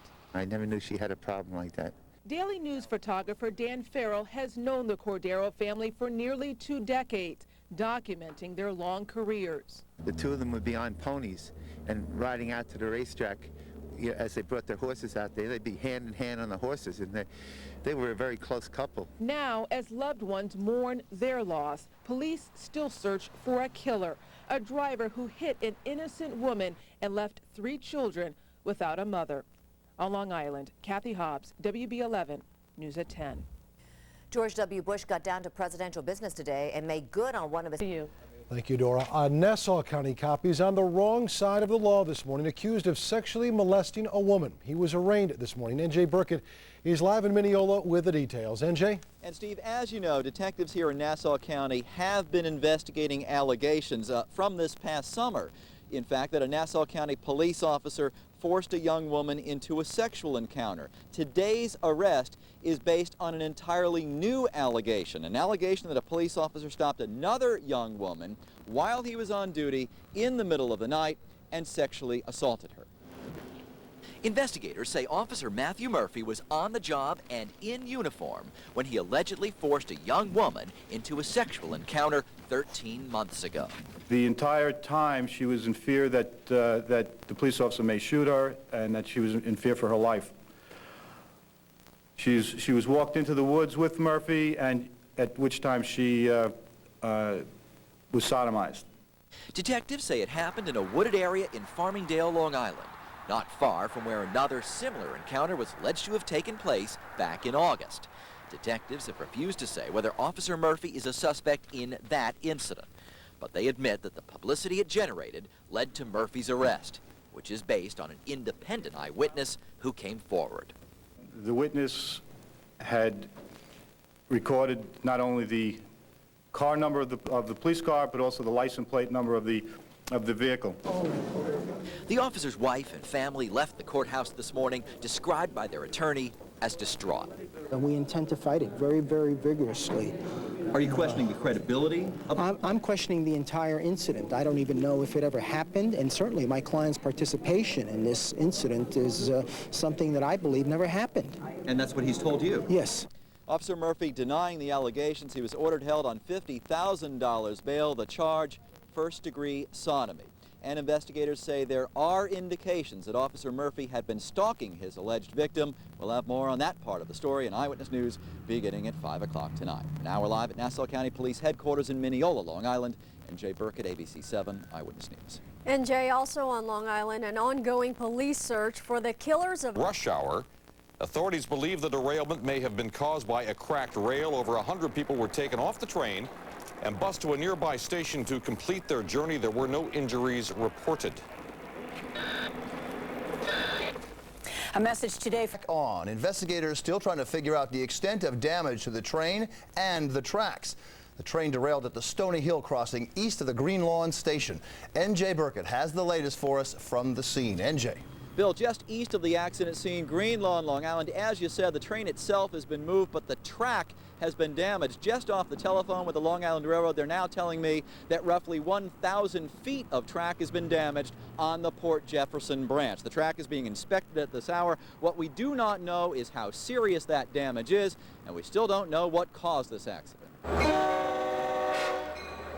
The massive diesel locomotive was driven from the scene within the hour, after it was lifted back onto the rails of the Long Island Railroad's Port Jefferson branch. Passengers told us they had no idea what had happened. You didn't feel nothing, and I don't know, we was sitting there for maybe 10 minutes, and then all of a sudden they said, you know, the train derailed. You didn't even notice that it happened. I was actually looking out the window. It was a nice, slow, smooth stop. You wouldn't have known that anything was wrong at all. It occurred at 1:30 this afternoon when the train came to a sudden, grinding halt between the railroad's Green Lawn and Northport stations. Volunteer firefighters evacuated the passengers one by one, then drove them in a caravan of four-wheel drive vehicles to a series of buses. It was fine. They were very helpful, and we didn't really have a problem. I thought they did it very quickly and effectively. It is still not clear what caused the accident. Investigators say the wheels of the locomotive had slipped off the rails. The train originated in Hicksville, bound for Port Jefferson, and railroad officials said service through this area would be suspended indefinitely. According to the LIRR's contingency plans, passengers had a service provided to those destinations as well. Passengers we spoke with were happy enough that it wasn't any worse. After being arrested for sexual assault. Long Island reporter Greg Circle picks up the story. He was arrested at his own precinct house, a Nassau cop who one prosecutor says violated his public trust. And now, after 6 years on the job, Matthew Murphy is suspended without pay, charged with forcing a woman to perform oral sex on him in this wooded area in West Farmingdale last December. The entire time she was in fear that the police officer may shoot her and that she was in fear for her life. Police say the victim, a 32-year-old Salvadoran immigrant, has identified Murphy as her attacker. Investigators say he was on duty and in uniform at the time, but this was no random act. He had met his victim 3 years before at his home precinct, the 8th, when the woman turned in a purse she had found. After that, Murphy came to her home and called her. Told police her husband was headed to the Ronkonkoma station. That's where he boarded a Long Island Railroad train. He was arrested 3 stops later. Neighbors say Anthony Tamburo is the quiet type and that his wife is very forceful, but that they both did fight a lot. In fact, in March of this year, police say they were called to this house by Officer Tamburo himself because of a domestic dispute. There was some history of domestic violence in the records of the Suffolk County Police. Friends say Officer Tamburo took his job seriously. He's got a very big responsibility, and he just snapped. It could happen to you or me. Neighbors say the couple has a 2-year-old son who was sick all week. Elizabeth has a 14-year-old boy from a previous marriage. We're worried about the children's well-being right now. And we're glad that she's okay, and she'll be home soon. It's just horrible. It's so sad, especially with a child in the house. Now, Tamburo will be arraigned tomorrow on second-degree attempted murder charges. His wife, Elizabeth, is in stable condition. She's going to be okay. And a friend told me that on Monday, just this past Monday, Elizabeth told her, speaking of her husband, sometimes you have to watch out for the quiet ones. Terrible has happened. How terrible is it? The big tune is kisser is on the cover of next week's Sports Illustrated. I requested purposely not to be on that cover, and they wanted, you know, I said I really didn't want to do the article if it was going to be on the cover. As recently as last week, took a photo for them with a guarantee from them that it would not be on the cover, okay? But they elected to do that anyway, I think. I don't know for sure. So you can imagine how I feel about it. Pleasant disposition. Lighten up. Week, his team is playing the Dolphins for first place in the AFC East. Jets coach Bill Parcells has found a way to maybe take some pressure off his team by getting into a battle with Sports Illustrated. You see, the tuna is on the cover of this week's issue of SI, and unlike Tyra Banks and Vandala, he says he doesn't want to be there. I requested purposely not to be on that cover, and they wanted, you know, I said I really didn't want to do the article if it was going to be on the cover. And I, as recently as last week, took a photo for them with a guarantee from them that it would not be on the cover. Okay, but they elected to do that anyway, I think. I don't know for sure. So you can imagine how I feel about it. Time for Jets fans. This is it, Michelle. What a three-game stretch for the Jets. Sunday night in Miami, the battle for first place, then in Buffalo, never easy, and finishing at home with New England. So 3 weeks from now, the Jets will either be rolling toward a Super Bowl or knocked out of the playoffs, or somewhere in between. First things first, in week number 4, the Jets beat Miami 20-9, holding Dan Marino and the Dolphins offense in check. But now both teams are tied for first. Miami has given up the fewest points in the league. The Jets are second in that category. This is a tough stretch of games for us. No matter when it would be played, this would be considered a very tough stretch of games. 2 division contenders on the road, and then another division contender to finish the season at home. And one of these games is in 6 days of the other. Okay? So that's a tough stretch. Like I said, if we can win this thing, we will have earned it. All right. Their airport on Long Island. Officials of the town of Islip rolled out the red carpet for the Budget Airlines, which will begin service out of MacArthur early next year. We're going to have a continual growing airline here to solidify this airport. Southwest is planning a shuttle service between Boston, Washington, and New York. The cost of a shuttle ticket, about $70. In Washington, President Clinton's top...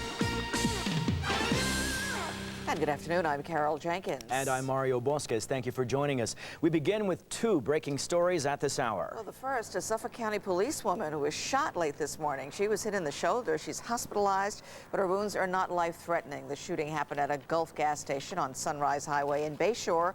All we know right now is that there was some kind of incident and the police officer had her gun taken away from her. Fox 5's Andrea Day is en route to Suffolk County and will have the very latest for us shortly. And our other breaking story, a subway collision in Newark, New Jersey. A New York City police officer is being arraigned today on charges of attempted murder. Police say Officer Anthony Tamburo shot his wife in the face yesterday morning in their home in Coram, Long Island, then hopped the train and headed to work. That's where police arrested him. His wife is in stable condition. Well, County who almost paid the ultimate price for breaking up a fight. Investigators say a man stole the officer's gun and shot her with it. But she's alive tonight because of her protective vest. Lauren DeFranco live in Bayshore with more on this story for us tonight. Lauren?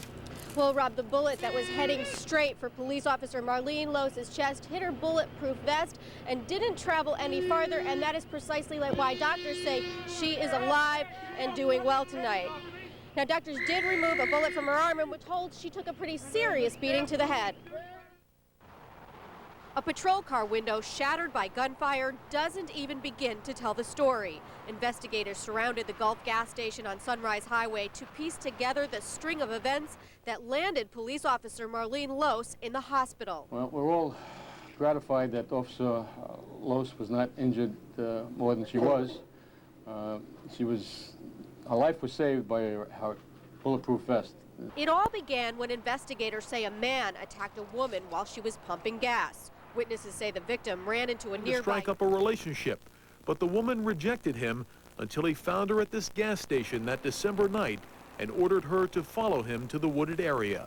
I'm questioning the entire incident. I don't even know if it ever happened, and certainly my client's participation in this incident is something that I believe never happened. Murphy's lawyer Paul Gianelli says his client is being made a scapegoat in the wake of allegations made earlier this week that an 8th Precinct cop also pulled a woman over last August and forced her to perform oral sex.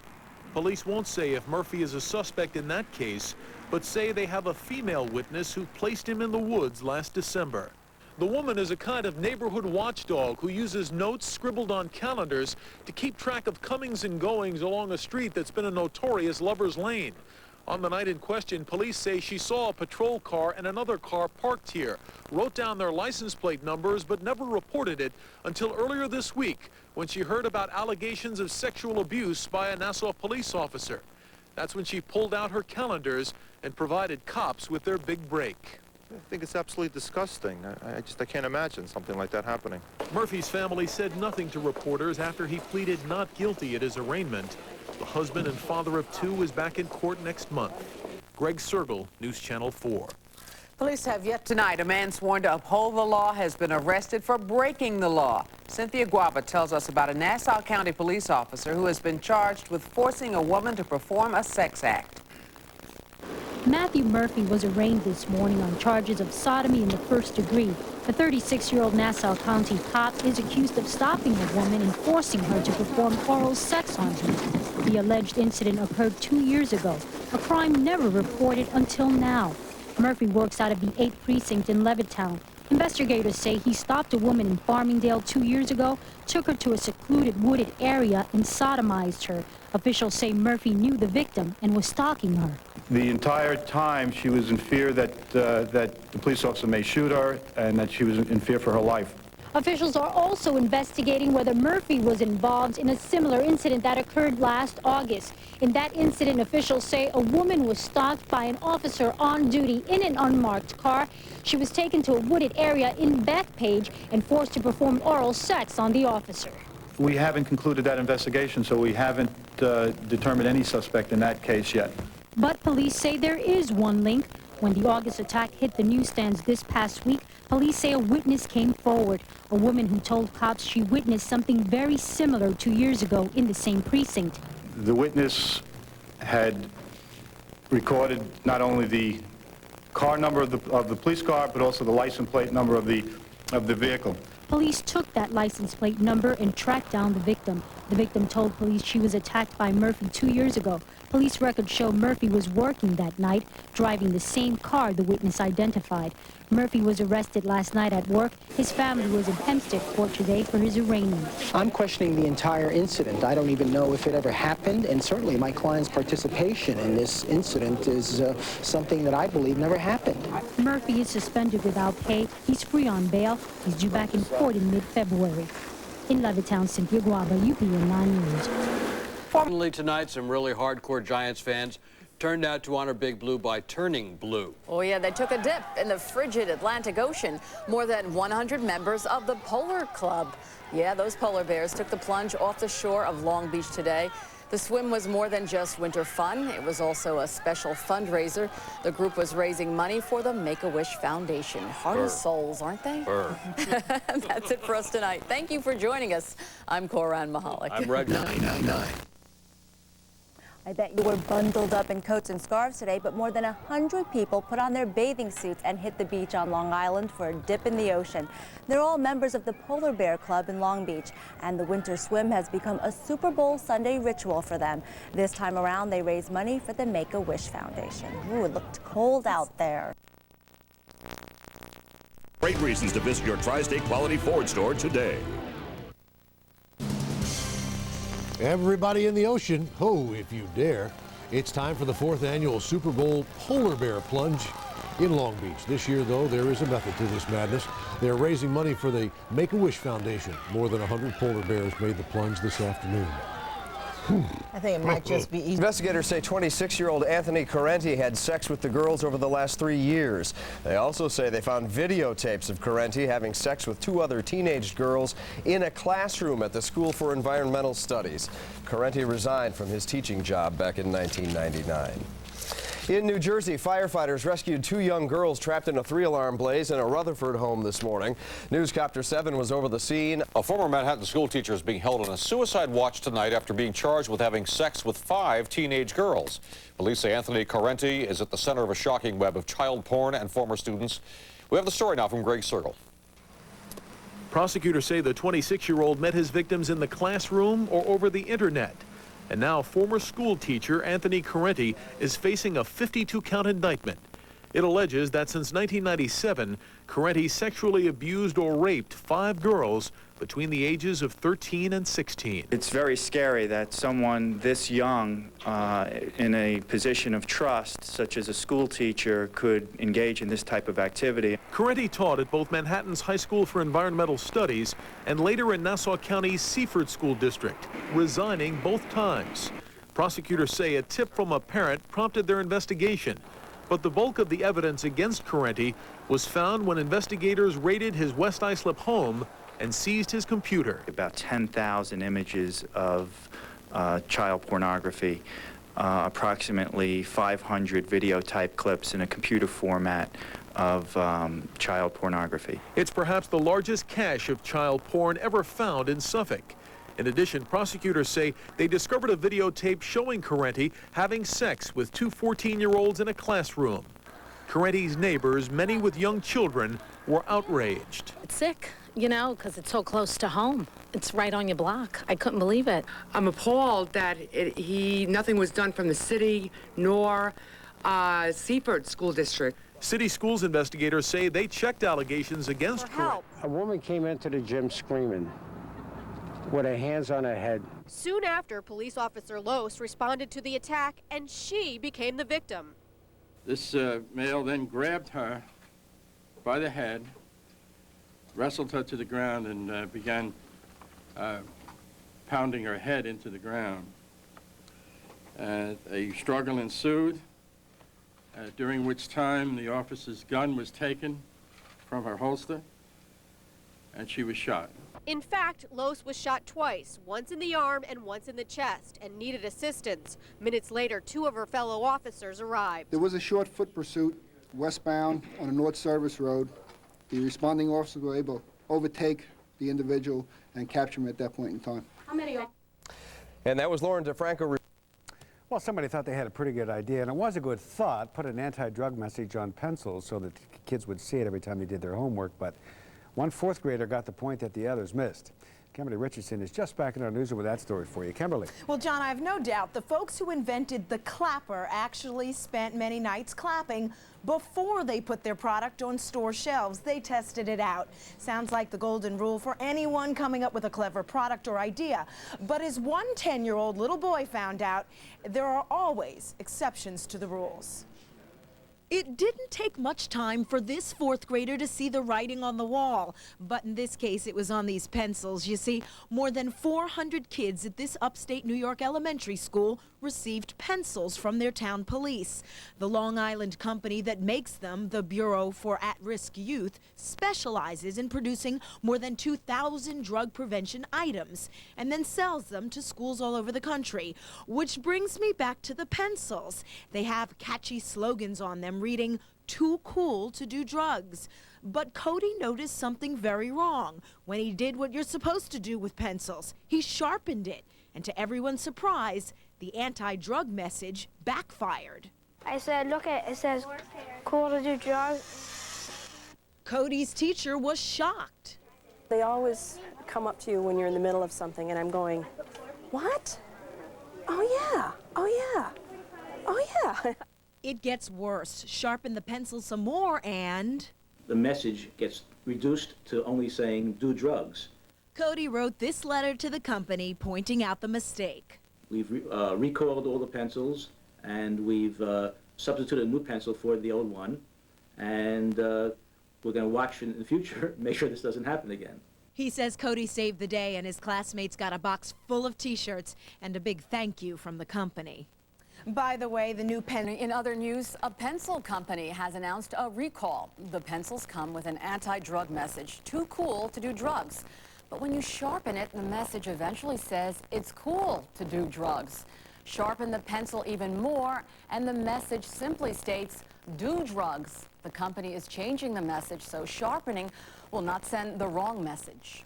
The company has recalled, I should say, a batch of pencils after making a bad point.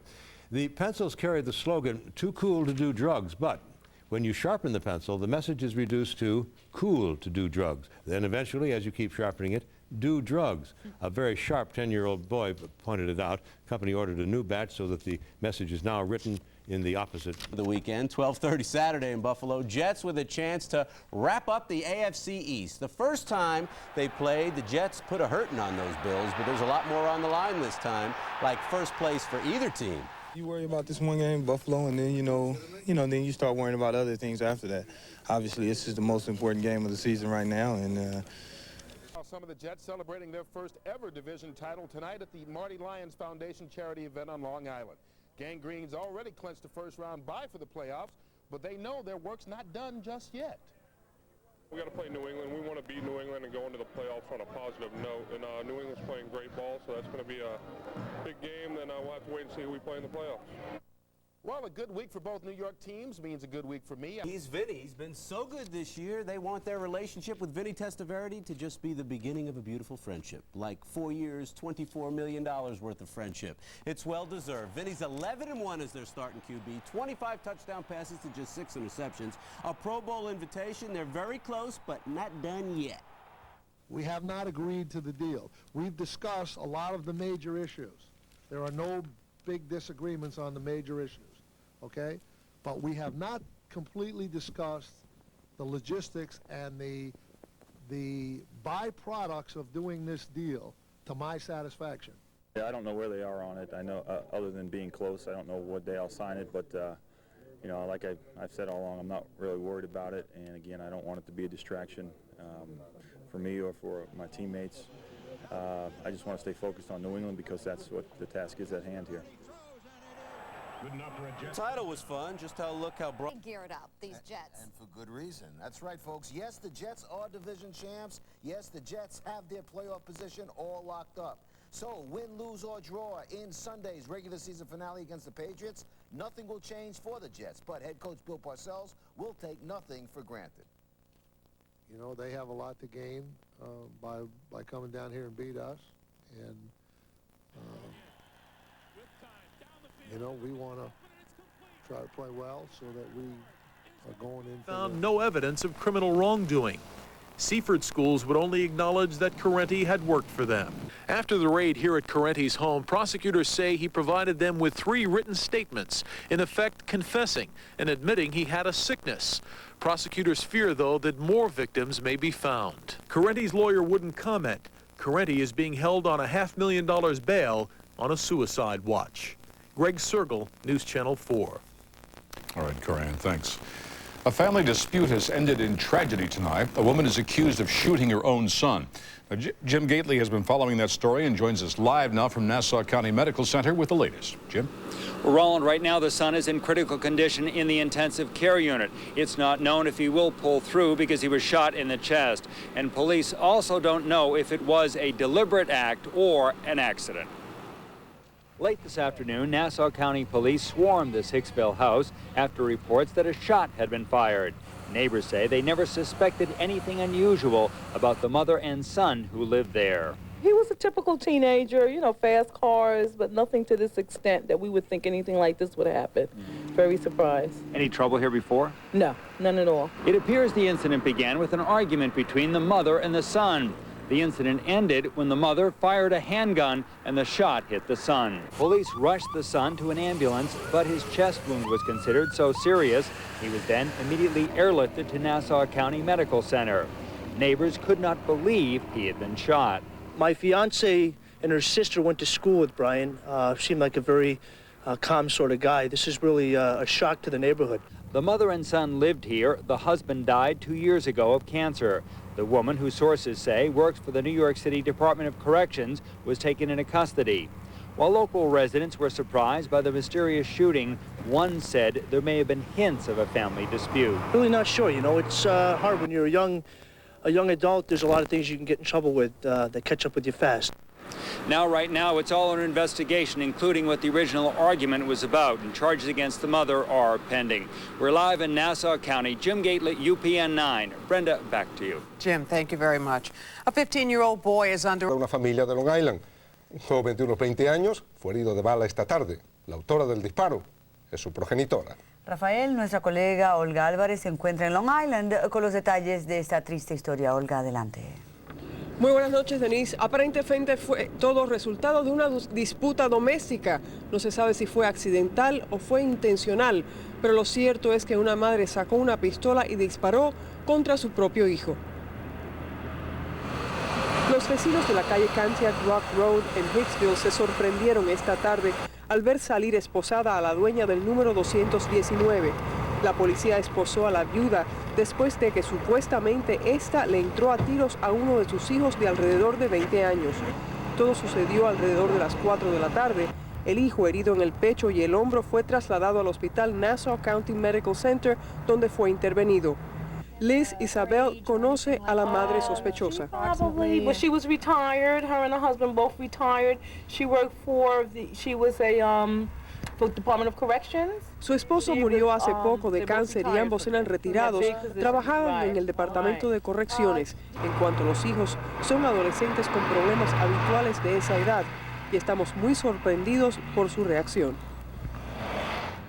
La policía de Hicksville interroga a varias personas y el teniente encargado dice que no quiere dar ninguna información hasta que tenga datos concretos. Mientras tanto, el hijo se encuentra aquí en el hospital en condición crítica y fue intervenido esta tarde. Esa es toda la información que tenemos en este momento. Reportando en vivo desde Hempstead, Olga Álvarez. Ahora continuamos con Rafael. Gracias, Olga. Permanece en estado crítico. News. Another case of sexual misconduct involving a Nassau County cop. Former officer Jay Seifert is accused of allegedly pulling over a car back in October and coercing one of the two females inside to have sex with him. The alleged victim reported the incident to the Nassau County Police Department the same day. Seifert's lawyer admits his client had sex with the woman, but he says it was consensual. It's clear to me that with all the hoopla that surrounded this original arrest and the way they've been acting like a witch hunt, that they had to come up with something, and they did. Well, he has been fired. He's been charged with coercion, receiving a bribe, and official misconduct. Seifert has pleaded not guilty to the charges. And a woman who claims she was forced to perform oral... UPN 9 News. Rollin. All right, thank you, Coran. A Nassau County cop was indicted today, and he's accused of forcing a female driver to have sex with him.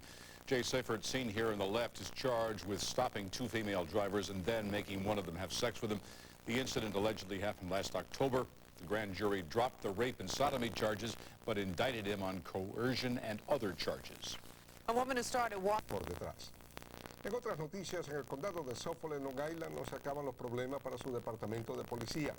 Una mujer convaleciente de cáncer en el seno, quien visitaba a sus padres en la víspera de Año Nuevo, reconoció al policía Frank Wright como el que le hizo quitarse la blusa.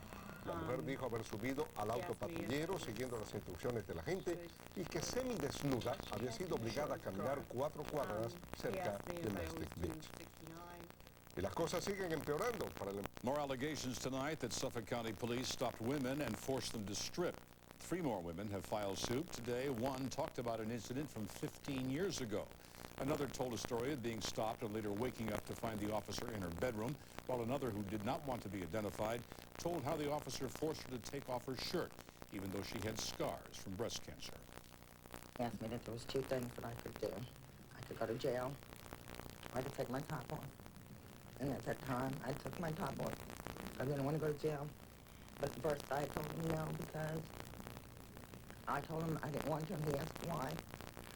I told him because I have scars and cancer.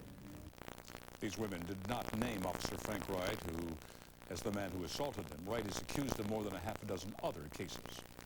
The terror trial of 4 men accused of bombing U.S. embassies in Africa began today in... Pasando a Long Island, la decisión de un juez tiene a los automovilistas botando fuego, especialmente aquellos que tienen que pagar multas por violaciones de tránsito por exceso de velocidad. Nuestra compañera Olga Álvarez, en directo desde el condado de Nassau, nos dice de qué se trata. Olga. Rafael, ¿cuántas veces no hemos enviado esa multa por correo? Hemos escrito ese cheque, enviado por correo la multa para evitarnos precisamente ese día en los tribunales. Bueno, pues los conductores que han recibido infracciones de tránsito por exceso de velocidad no pueden hacer eso y tienen que ir obligatoriamente ante un juez. And because the Jets go into the playoffs as the number 2 seed, they get a first-round bye. So if form holds, all they have to do is win 1 game for a trip to Denver to face the Broncos in the AFC Championship. I'm not worried about the Broncos. I mean, I'm only worried about the Jets right now. I don't know whether we're ever going to see the Broncos. So we'll see. I don't know what people are worried about. I just know what I'm worried about. Next Speed. Joe Torres has more. In Rego Park, they came for 25-year-old James Bohan. In Malvern, they mourned 42-year-old Lieutenant Joseph Cavalieri. And in Brooklyn, they came for 27-year-old firefighter Christopher Bach. 3 wakes, 3 firefighters, 1 tragedy. On the final Saturday before Christmas, friends and family of 3 of New York's bravest went not to shopping malls, but to funeral homes, all to say goodbye to the men who died in the line of duty Friday, battling what would become the department's deadliest fire in 4 years. Investigators believe a cigarette lighter sparked the fast-moving fire. It started in a top-floor living room of a 10-story senior citizen apartment building in Canarsie. Saturday morning, some lives. News Channel 4's Darlene Pomales reports. Friends and family members tried to make sense of the incredible loss at the wakes of 3 firefighters. All 3 from Ladder 170 in Brooklyn were killed when a blast of flames and heat came out of a 10th floor apartment in Starrett City. The 3 firefighters were the first on the scene, according to the fire department. They went into the burning apartment to search for an elderly woman who had already been taken out of the building, presumably by a neighbor. 27-year-old Christopher Bopp was married and was expecting his first child in July. Loved ones gathered in Queens for the wake of James Bohan, who was 25. He's seen here delivering toys to sick children the day before he was killed. He's absolutely the nicest young man in the whole world. He would do anything for anybody, always there to help anybody that needed a helping hand. Lieutenant Joseph Cavalieri's wake was on Long Island. He leaves behind a wife and 2 daughters. Yesterday, the fire commissioner said that on the floor of the building where the fire took place, the sprinkler system was turned off. But the fire did get out into the hallway. Because, you know, it's a bomb. So why would someone want to blow up a church with dozens of children inside? We'll have that story coming up. Also ahead, a Marine reduced to tears. Dangerous one, a firebomb. The firebombing was stopped in the nick of time by one quick-thinking man. Andrea Day reports from Port Jefferson, Long Island. I saw it and I went, because, you know, it's a bomb. It was early yesterday morning when Mike Caceres saw it burning on the church steps. It was a half-gallon milk container filled halfway with sand with a bottle right in the middle of it with a cloth out of it. As you picked it up, it was fizzling and foaming, and I'm thinking it's going to blow up. So I'm, you know, holding one hand over my face. His first thought, get it far away from the church as fast as possible. As soon as I threw it, it was like 20 feet of flames. It just wiped out the whole parking lot. Cops say it was left by this man, Martin Jocks, along with a note taped to the door. Psalm 127, verse 1. What I took that to mean, in that it was directed to me personally, was that if God doesn't save your building, you better stay awake. And if you can't stay awake long enough, then I'm going to get the building. And detectives say it was round 2. The 43-year-old had already set this sign on fire. What they didn't know was what was yet to come. It could have been an absolute disaster had we not prevented this person from carrying out the 3rd phase of what was apparently an escalating war against this center. That's when detectives set up surveillance in the church parking lot and noticed someone sitting there for 20 minutes. The man never got out of his car and then drove off. As we approached the car, we smelled gasoline coming from the car. He came back with a Molotov cocktail on his last trip back there, and he was going to deliver another message to these people. And to make it worse, inside the church that night were 60 children practicing for the Christmas show. His reasoning, he was delivering a message to the center. He felt that they were not preaching the right message. Now Jocks is charged with attempted arson and aggravated harassment. There's a lot of excuses for a lot of things, but not to touch God's house. I don't care if it's Jewish house, Christian house, Muslim, any house. You don't touch God's house. Andrea Day, Fox 5 News. By a sudden massive fireball. Fire marshals and New York City detectives have a lot of questions, but chief among them is why a fully functioning sprinkler system installed in the city-owned building was shut off at the time of the fire. This is also a question many of the elderly residents and their families want answered. That's really a shame. This is a senior citizens complex, and there's no reason for any safety device to ever be off, especially if it's operable. How does it make me feel? Insecure. Because if it's not working, anything happens, what do you do? At 3 wakes held today, brother firefighters comforted the families of 42-year-old Lieutenant Joseph Cavalieri and firefighters 27-year-old Christopher Bopp and 25-year-old James Bohan. At the Kearns Funeral Home in Rego Park, Queens, Bohan, the youngest of the 3 heroes, was described as just an all-around wonderful guy. He's a great guy. He's a great kid, 25 years old. It's just a tragedy the way things happen on this job. It's not going to be a happy holiday for the Bohan family and his extended family in the fire department. 5 other firefighters were injured in the blaze, and 1 woman remains in critical condition after suffering severe smoke inhalation and burns. Una gran inconveniencia para muchos. Estas filas de conductores que se ven cada mañana frente a la Agencia de Violaciones a las Leyes de Tránsito y Estacionamiento del Condado Nassau responden a una antigua ley del año 1953. Y hace demasiadas filas, a veces está hasta 3 horas uno esperando la fila desde allá lejos a esperar aquí. This line is a disgrace that the taxpayers of Nassau County. Esto es una vergüenza, pagamos demasiados impuestos para recibir servicio tan deficiente. $85. Todo comenzó cuando el condado incrementó los precios de las multas por exceso de velocidad. Según el director de la agencia, ellos no tienen jurisdicción para permitir que se envíen los pagos por correo. Pero el ejecutivo del condado no está de acuerdo. That to me is an improper interpretation. Un juez simplemente interpretó la ley de forma que los que reciben multas por exceso de velocidad tienen la obligación de pagar en persona. Deben presentarse ante un juez aunque quieran declararse culpables y pagar la multa. Dice que deben hacérselo fácil, no difícil. Sin embargo, Tom Carroll, el director de la agencia, dice que a veces es conveniente.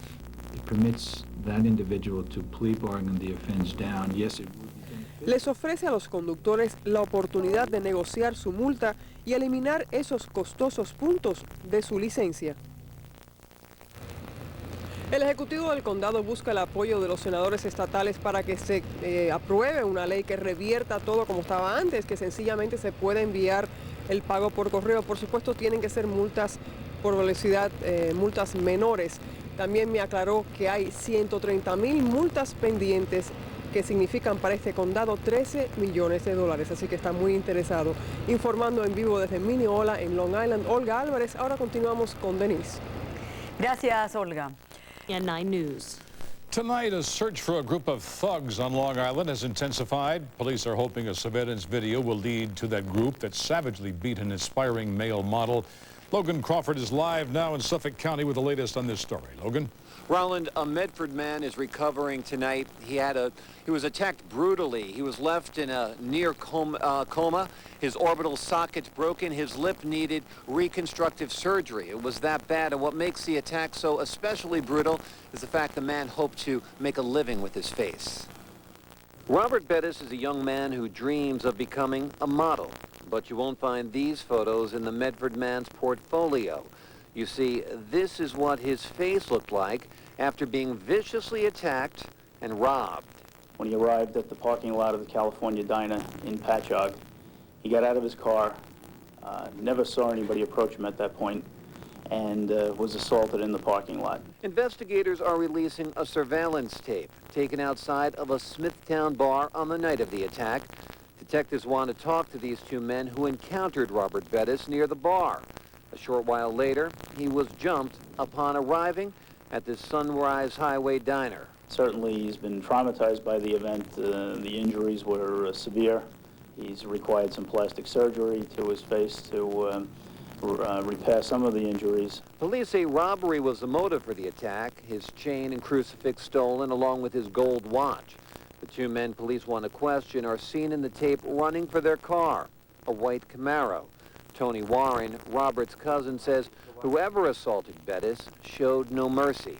He says he's coming out of his car and someone hit him from behind, and basically he was trying to stay up, and whoever did this was cruel and mean, and basically that was it. The beating left Robert in a semi-comatose state with orbital fractures, brain swelling, and a lip that needed reconstructive surgery. Actually, he's coming back looking like a pretty good-looking chap like he normally looks. I mean, the face, Bobby's a tough guy. He's doing well. Now, if you have any information that could help the police with their case, contact the Suffolk County Police. A reward is being offered. We're live in Suffolk County. Logan Crawford, UPN 9 News. Brenda? Thanks, Logan. New York's bravest risk their lives putting out fire. Help track down the attackers.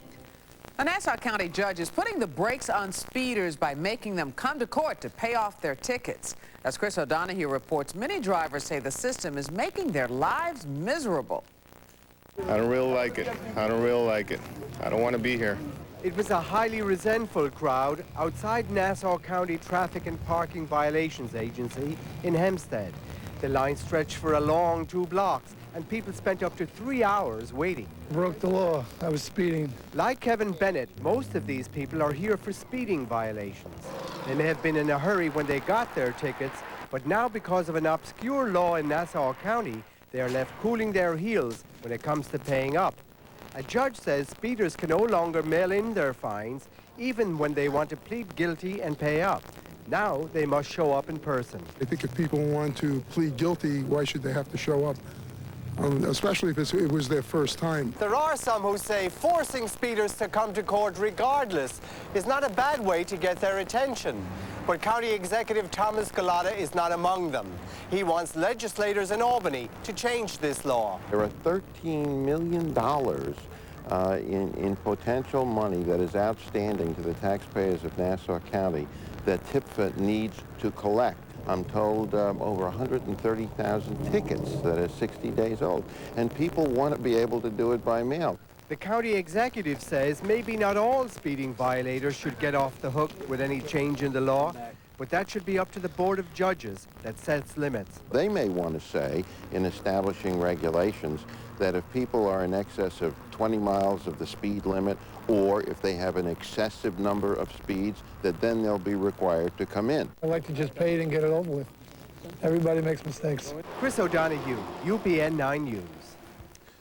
Ariel Sharon is preparing his... Nassau County may already have a clogged court system, but a new policy could tie it up even more. Here's why. Officials have started enforcing an old law requiring all speeders to pay their tickets in person.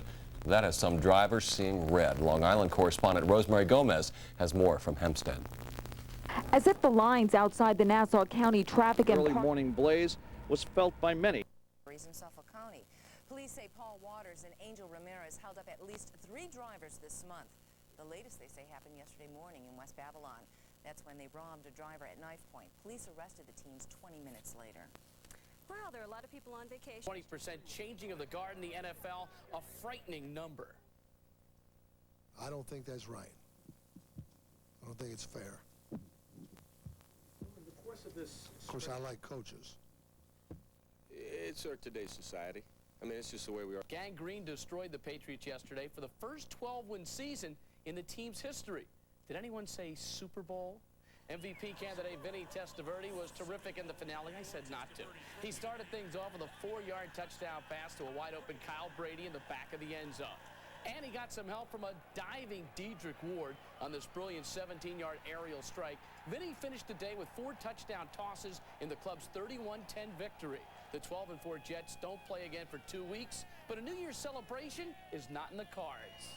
Now, I gave these players off a couple of days here, and I told them, look, you enjoy yourselves these couple of days. I'm not trying, just get me one workout and try to, I said, but Thursday night, we're not having a party this week.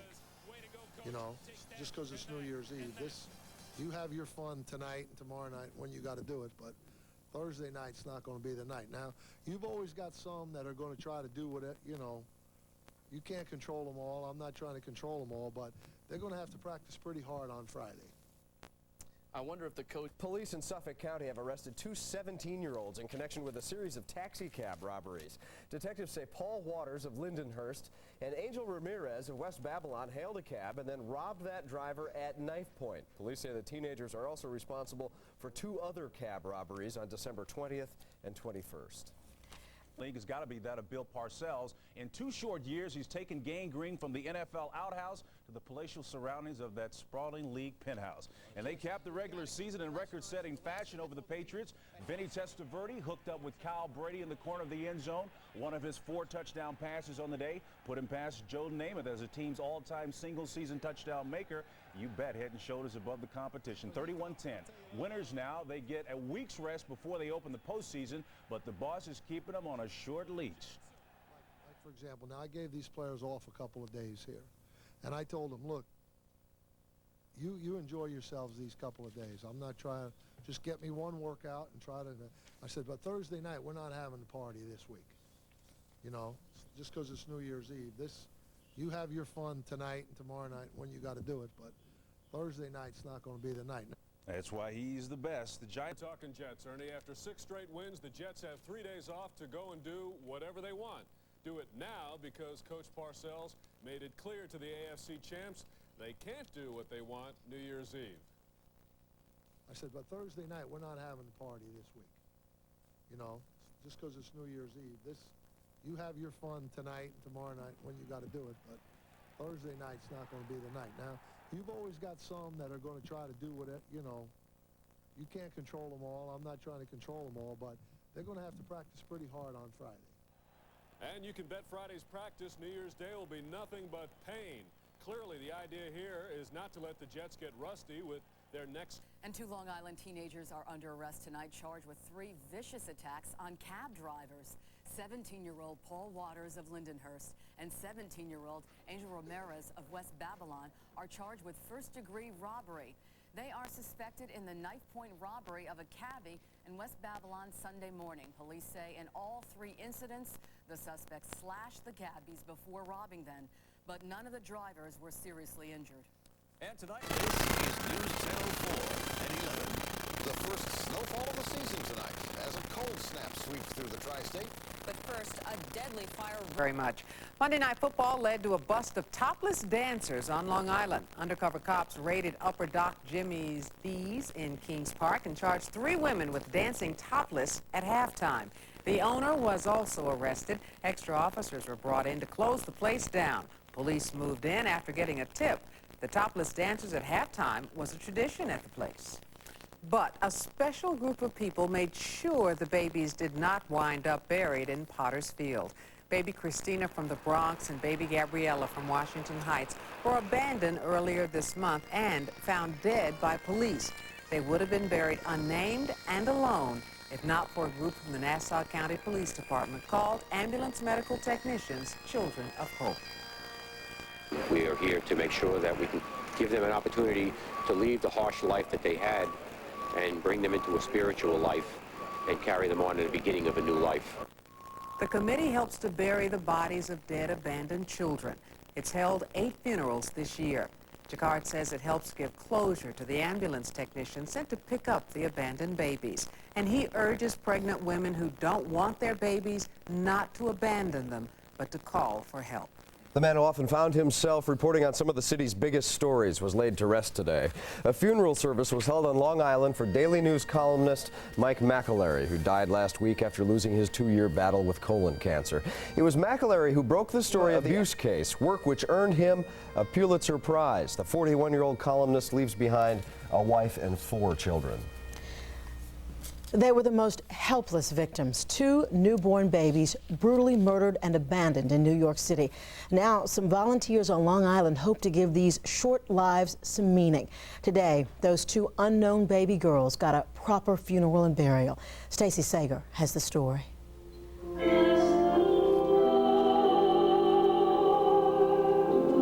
The caskets were no longer than 1.5 feet each. There were no more than 35 people who attended. But this funeral did give 2 unknown baby girls what they were never given in life: dignity and identity. The baby girls who were killed and abandoned in the Bronx and Washington Heights received names at the funeral service: Gabriella and Christina Hope. These 2 were found, one with head trauma and leg trauma, and the other baby was found in a plastic bag, suffocated. They're about 1 to 5 days old is what we determined they are. A volunteer group in Nassau County called the Children of Hope Infant Burial Committee obtained legal custody of the babies shortly after they were found on December 19th. They don't have an identity, and this is what we're trying to give them. The mystery of this evil is that we are called to turn it into a good, that we may make that difference. Along with the grief, there is a sense of anger here, but also faith that if attention is brought to this problem, it will help. You know, we're veterans. We saw lives go away, you know, given for this country, and they're sad. But this is horrible. You know, those other things had to happen. This didn't. Today's funeral marks the 7th and 8th times this year that volunteers out here have buried unknown babies. The volunteers say it probably won't be the last time.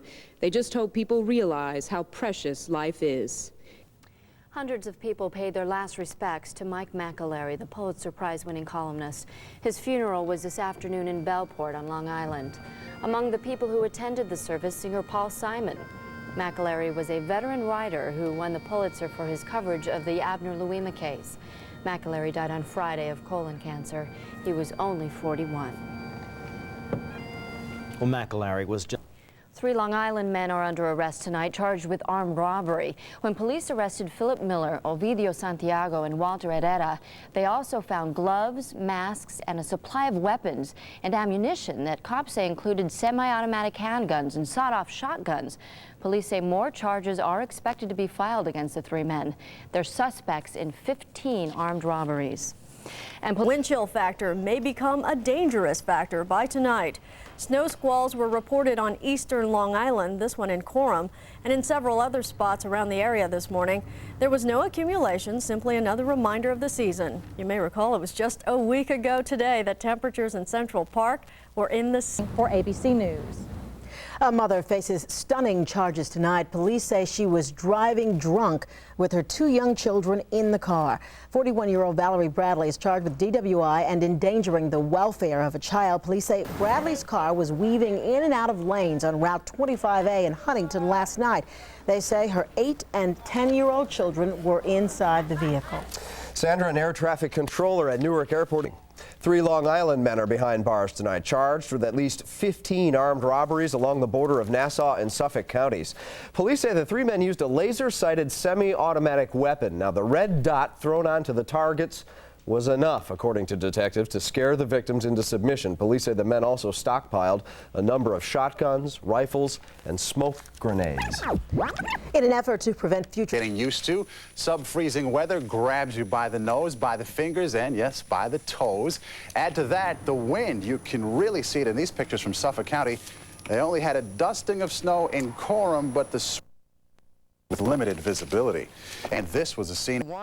Vinny's thrown 29 touchdown passes. His play earned him Pro Bowl honors, but team MVP is what really hit home for Vinny Testaverde. It probably means more to me than any other award by outside people, because it does come from within, and they see how you operate on a daily basis. We've definitely played really good ball since, you know, he's been at the helm. And, you know, I think he's only lost 1 game since he's been the starter. He should be team MVP, and he should get a lot of votes in, you know, the league MVP. And Vinny wants what Bill Parcells wore today. The coach was sporting one of his Super Bowl rings. A lot of his players noticed the ring, but the coach said wearing the Super Bowl ring was no big deal. Just got it on, that's all. Somebody might see it.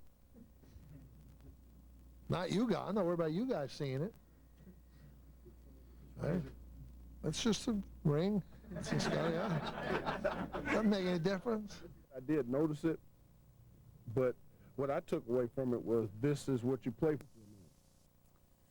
New York Rangers and Colorado Avalanche. Through 29 touchdown passes and just 7 intercepts.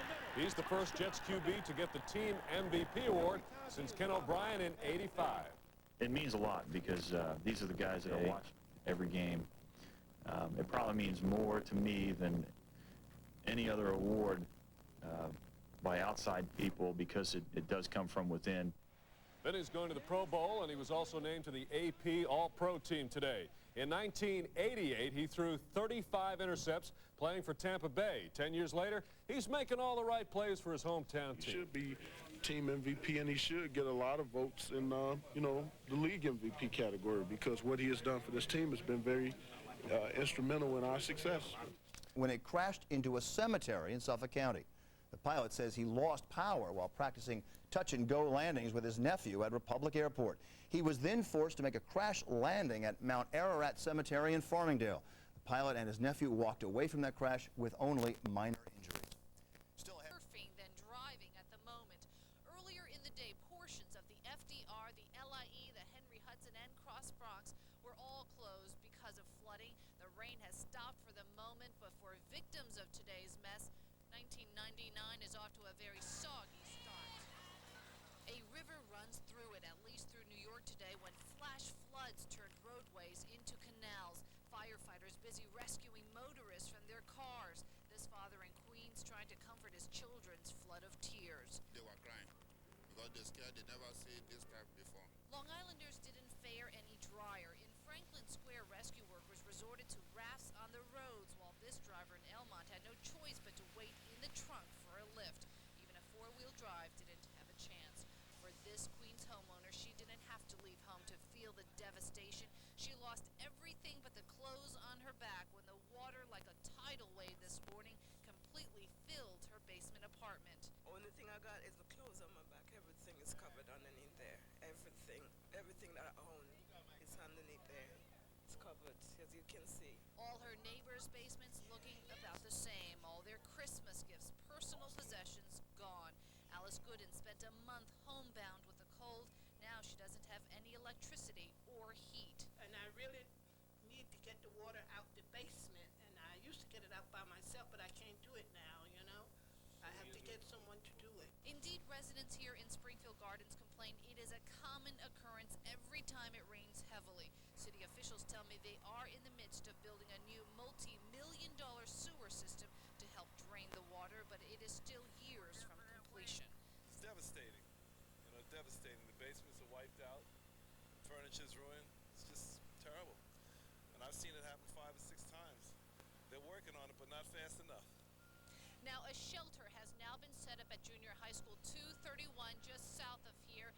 And not that it's any consolation for flooded out victims, but DEP officials tell me that water is exactly what we needed, that the reservoirs are down some 20 percentage points below normal. And although the flooding came too quickly today, the area did need some precipitation. We're live in Queens tonight. Lucy Yang, Channel 7, Eyewitness News. Yeah, good point. Small plane crashed into a cemetery in Farmingdale, Long Island this morning. The pilot, Robert Burnaby, is in stable condition with a concussion. The passenger, George North, was treated and released. The plane lost power while the men were practicing takeoffs and landings at an airport next to the cemetery. Well, there's a lot more. Nearly 2.5 inches of rain fell in Central Park. It was tough going on Long Island. This driver in Elmont had to be pulled from a submerged car by a rescue raft. It was even worse for the driver of this car in Massapequa. It's almost completely covered by the rising water. And the story was much the same all over Long Island. Getting around anywhere in New Jersey was one wet mess. This driver in Elmont had to be pulled from a submerged car by a rescue raft. It was even worse for the driver of this car in Massapequa. It's almost completely covered by the rising water. And the story was much the same all over Long Island. Getting around anywhere in New Jersey was one wet mess. Most counties there reported around 2 inches of rain. Flooding and slick roads forced the Garden State Parkway to close briefly. Some brave souls still tried to make it through, but they were quickly turned back by police. And New York City wasn't spared. The FDR drive on the treacherous weather that soaked the city when the 10 o'clock news comes back. Today left the pilot and a passenger in a cemetery of all places, but very much alive. The Beechcraft Sierra went down in Mount Ararat Cemetery in East Farmingdale, just a half mile from Republic Airport. Pilot Robert Burnaby of Glenwood Landing says he was practicing landings when the plane lost power. He and his passenger weren't seriously injured. A fierce building fire and death for 2 men who crash-landed an airplane in a cemetery on Long Island. It happened at the Mount Ararat Cemetery in Farmingdale. The single-engine plane fell short of the runway at Republic Airport and came to a stop in a cemetery after knocking over some headstones. Both pilot and passenger walked away from the accident with only minor injuries. They say the plane lost power as they approached the airfield. Shelter in place at a junior high school as the fire department works to pump out the basements of 50 Springfield Gardens homes. You can blame today's record rainfall, the wettest January 3rd since 1936. That's when FDR was president. Today, the Eastside Highway named for him was shut down due to flooding. A similar story on Route 3 in Secaucus. Hundreds of drivers diverted to side streets. In Wantagh, another flooded motorist found a dry spot in the trunk of his car to wait for help. They waited and waited at Newark International Airport. Many flights were canceled. There's widespread flooding in this area. Drives to use rafts to check out submerged cars in Central Parkway. Dozens of area were packed with stranded travelers as it is digging out from a huge snowstorm. Up to 22 inches fell in some areas. The storm left a trail of snow, ice, and rain from the Missouri Valley to the East Coast. And Jim Gately begins our Storm Team coverage right now. Jim is live in Union City with some incredible pictures of the rain and flooding. Jim? Right, Handy, it was record rain in Central Park today. Of course, it was a good thing that it warmed up and it wasn't ice, but it still created some very serious problems. It is record-breaking rain, causing dangerous driving all across our area. Some motorists got caught when their cars started to fill up with water. I think that I would die. And that's a little idea I have. I say, oh my God, a little water. What can I do? I was nervous. On Long Island, where many roads flooded, including the Southern State Parkway, rain made getting anywhere risky business. Most cars made it through, but some did not. A frustrated driver eventually called for help. In Manhattan, the cross street... Edwin Rodriguez of Medford, Long Island, already was charged with driving while intoxicated after he refused a breathalyzer test. Police say his car rammed another car, which burst into flames. 3 of the 4 young people in that car were killed. Depending on the results of a blood test, Rodriguez could be charged with vehicular manslaughter. And a new development tonight concerning an attack on an Arab newspaper. In the case of murder, detectives say 74-year-old Elva Kruski apparently was beaten to death in her home on Plymouth Street. Her body was found by her son early this morning. So far, no motive and no suspects in this case. Overseas, gunfire ripped through the West Bank town of Bars tonight charged with killing her elderly mother in their West Babylon home. Suffolk police say 74-year-old Elva Kruski was found dead yesterday. Her daughter, 40-year-old Bonnie Williamson, has been charged with the killing. Police say an argument escalated into violence, and the daughter killed her mother with a hammer. A woman for allegedly beating her mother to death with a wooden hammer. 40-year-old Bonnie Williamson lived in West Babylon with her 74-year-old mother, Elva Kruski. Police say during their altercation, Williamson allegedly hit her mother on the head several times and then left her to die. Neighbors say the two were constantly yelling and screaming at each other. Yeah, well, person, you name it, you know, so we don't really bother with her. It's not really surprising that something like this did happen. Bonnie Williamson is charged with second-degree murder. Was a teaching tool for what the Jets shouldn't do. I talked to the whole team about it. You make the wrong judgment at the wrong time, you go home. Simple. He pointed out a couple of things in these games that came up this past weekend that caused other teams to go home. And basically, if you look at them, you're right. You can't correct those things. Well, I believe it's more of a mental thing. It's just something you grasp. It's almost like if you're a player and Parcells tells you, if you mess up one more time, you're cut. You're going to be out of here. He should have told you that. He's made threats. That should give us somewhat of an advantage because we are playing at home, and the fans, I think, will give us an extra yard or something. And something that has been talked about lately is how long will Bill Parcells stick around? Would another Super Bowl win be enough to send the big tuna to the old fishing hole? There's periodic suggestions about that every year. It's the same thing. When the year's over, I think about it. That's all. You've heard that 10 years in a row. I'm still thinking about it. It's been a rewarding year to this point, but they're bigger fish in the water, and I'm interested in those. And that's the only kind of... For 2 victims of a terrible New Year's Eve crash on Long Island. Mourners, many of them students at Riverhead High School, came to pay their last respects to senior student Norma Vestal and 1996 graduate Matthew Marco Trigiano. Police say Edwin Rodriguez was drunk when his car slammed into theirs minutes before the new year. On Sunday, Rodriguez pleaded not guilty to drunk driving charges. AC roads, it's all part of a massive storm that roared out of the Midwest. Record rains caused widespread flooding in this area. Driving was a nightmare and many roads were closed. Emergency workers were forced to use rafts to check out submerged cars. ICE is being blamed for a massive pileup on the Grand Central Park. What can I do? I was nervous. On Long Island, where many roads flooded, including the Southern State Parkway, rain made getting anywhere risky business. Most cars made it through, but some did not. The frustrated driver eventually called for help. In Manhattan, the cross streets through Central Park. He said implicitly. I'm sorry. In case you missed that. Tyson and 2, by the way, if you care. Yankees report for spring training a month from today, and Darryl Strawberry plans on being there. Nice to meet you, too. Good, thank you. And great to see Darryl signing autographs today at Roosevelt Field on the island. While some photos may have been looking back a little too far, Darryl's looking forward. I've done a great job for us just recovering from cancer. It's been a pretty good offseason for me. I'm healthy. You're just moving forward right now. Your spring training's right around the corner. I'm ready to go. Looking forward to it, and we take it one day at a time. Can't wait to see him down there. Biggie's to jail for driving under the influence of drugs and wound up dead. His family says the guards beat him to death, and now they have tape of an inmate who says he was there when it happened. Bill Rappley's been chasing down this story. He's in Mineola. Bill. Well, Cynthia, the Nassau County District Attorney is assisting police into this investigation of 2 alleged situations of corrections officers brutalizing inmates at the Nassau County Correctional Facility. Now, one of those victims is in critical condition in the hospital tonight. As you said, the other victim is dead. And tonight we'll hear the voice of a man who says he was there when corrections officers beat and stomped a man in his cell, inflicting injuries that proved to be fatal. The Nassau County Jail is where 38-year-old Thomas Pizzuto was sent on January 7th.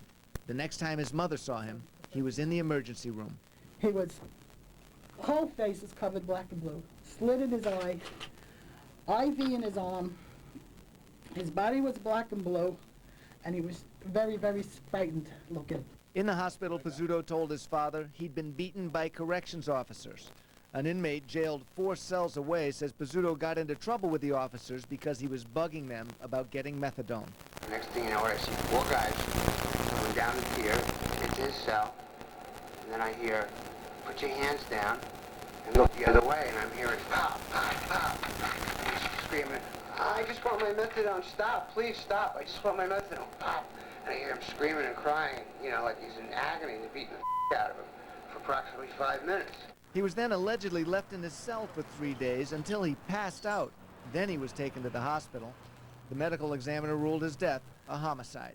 I think what happens when this type of authority goes unchecked is that we have Gestapo tactics like the present being utilized to maintain control over the masses. This attorney is talking about a second case from the same jail.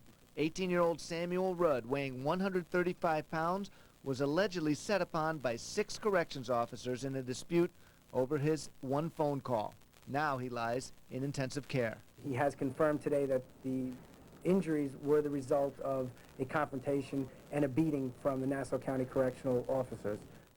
Now, once again, both police and the district attorney are looking into both of these cases. We're told they are active investigations. There have been no charges yet, but there are a series of interviews being conducted with both inmates and corrections officers. I'm Bill Rappley, live right at his front door.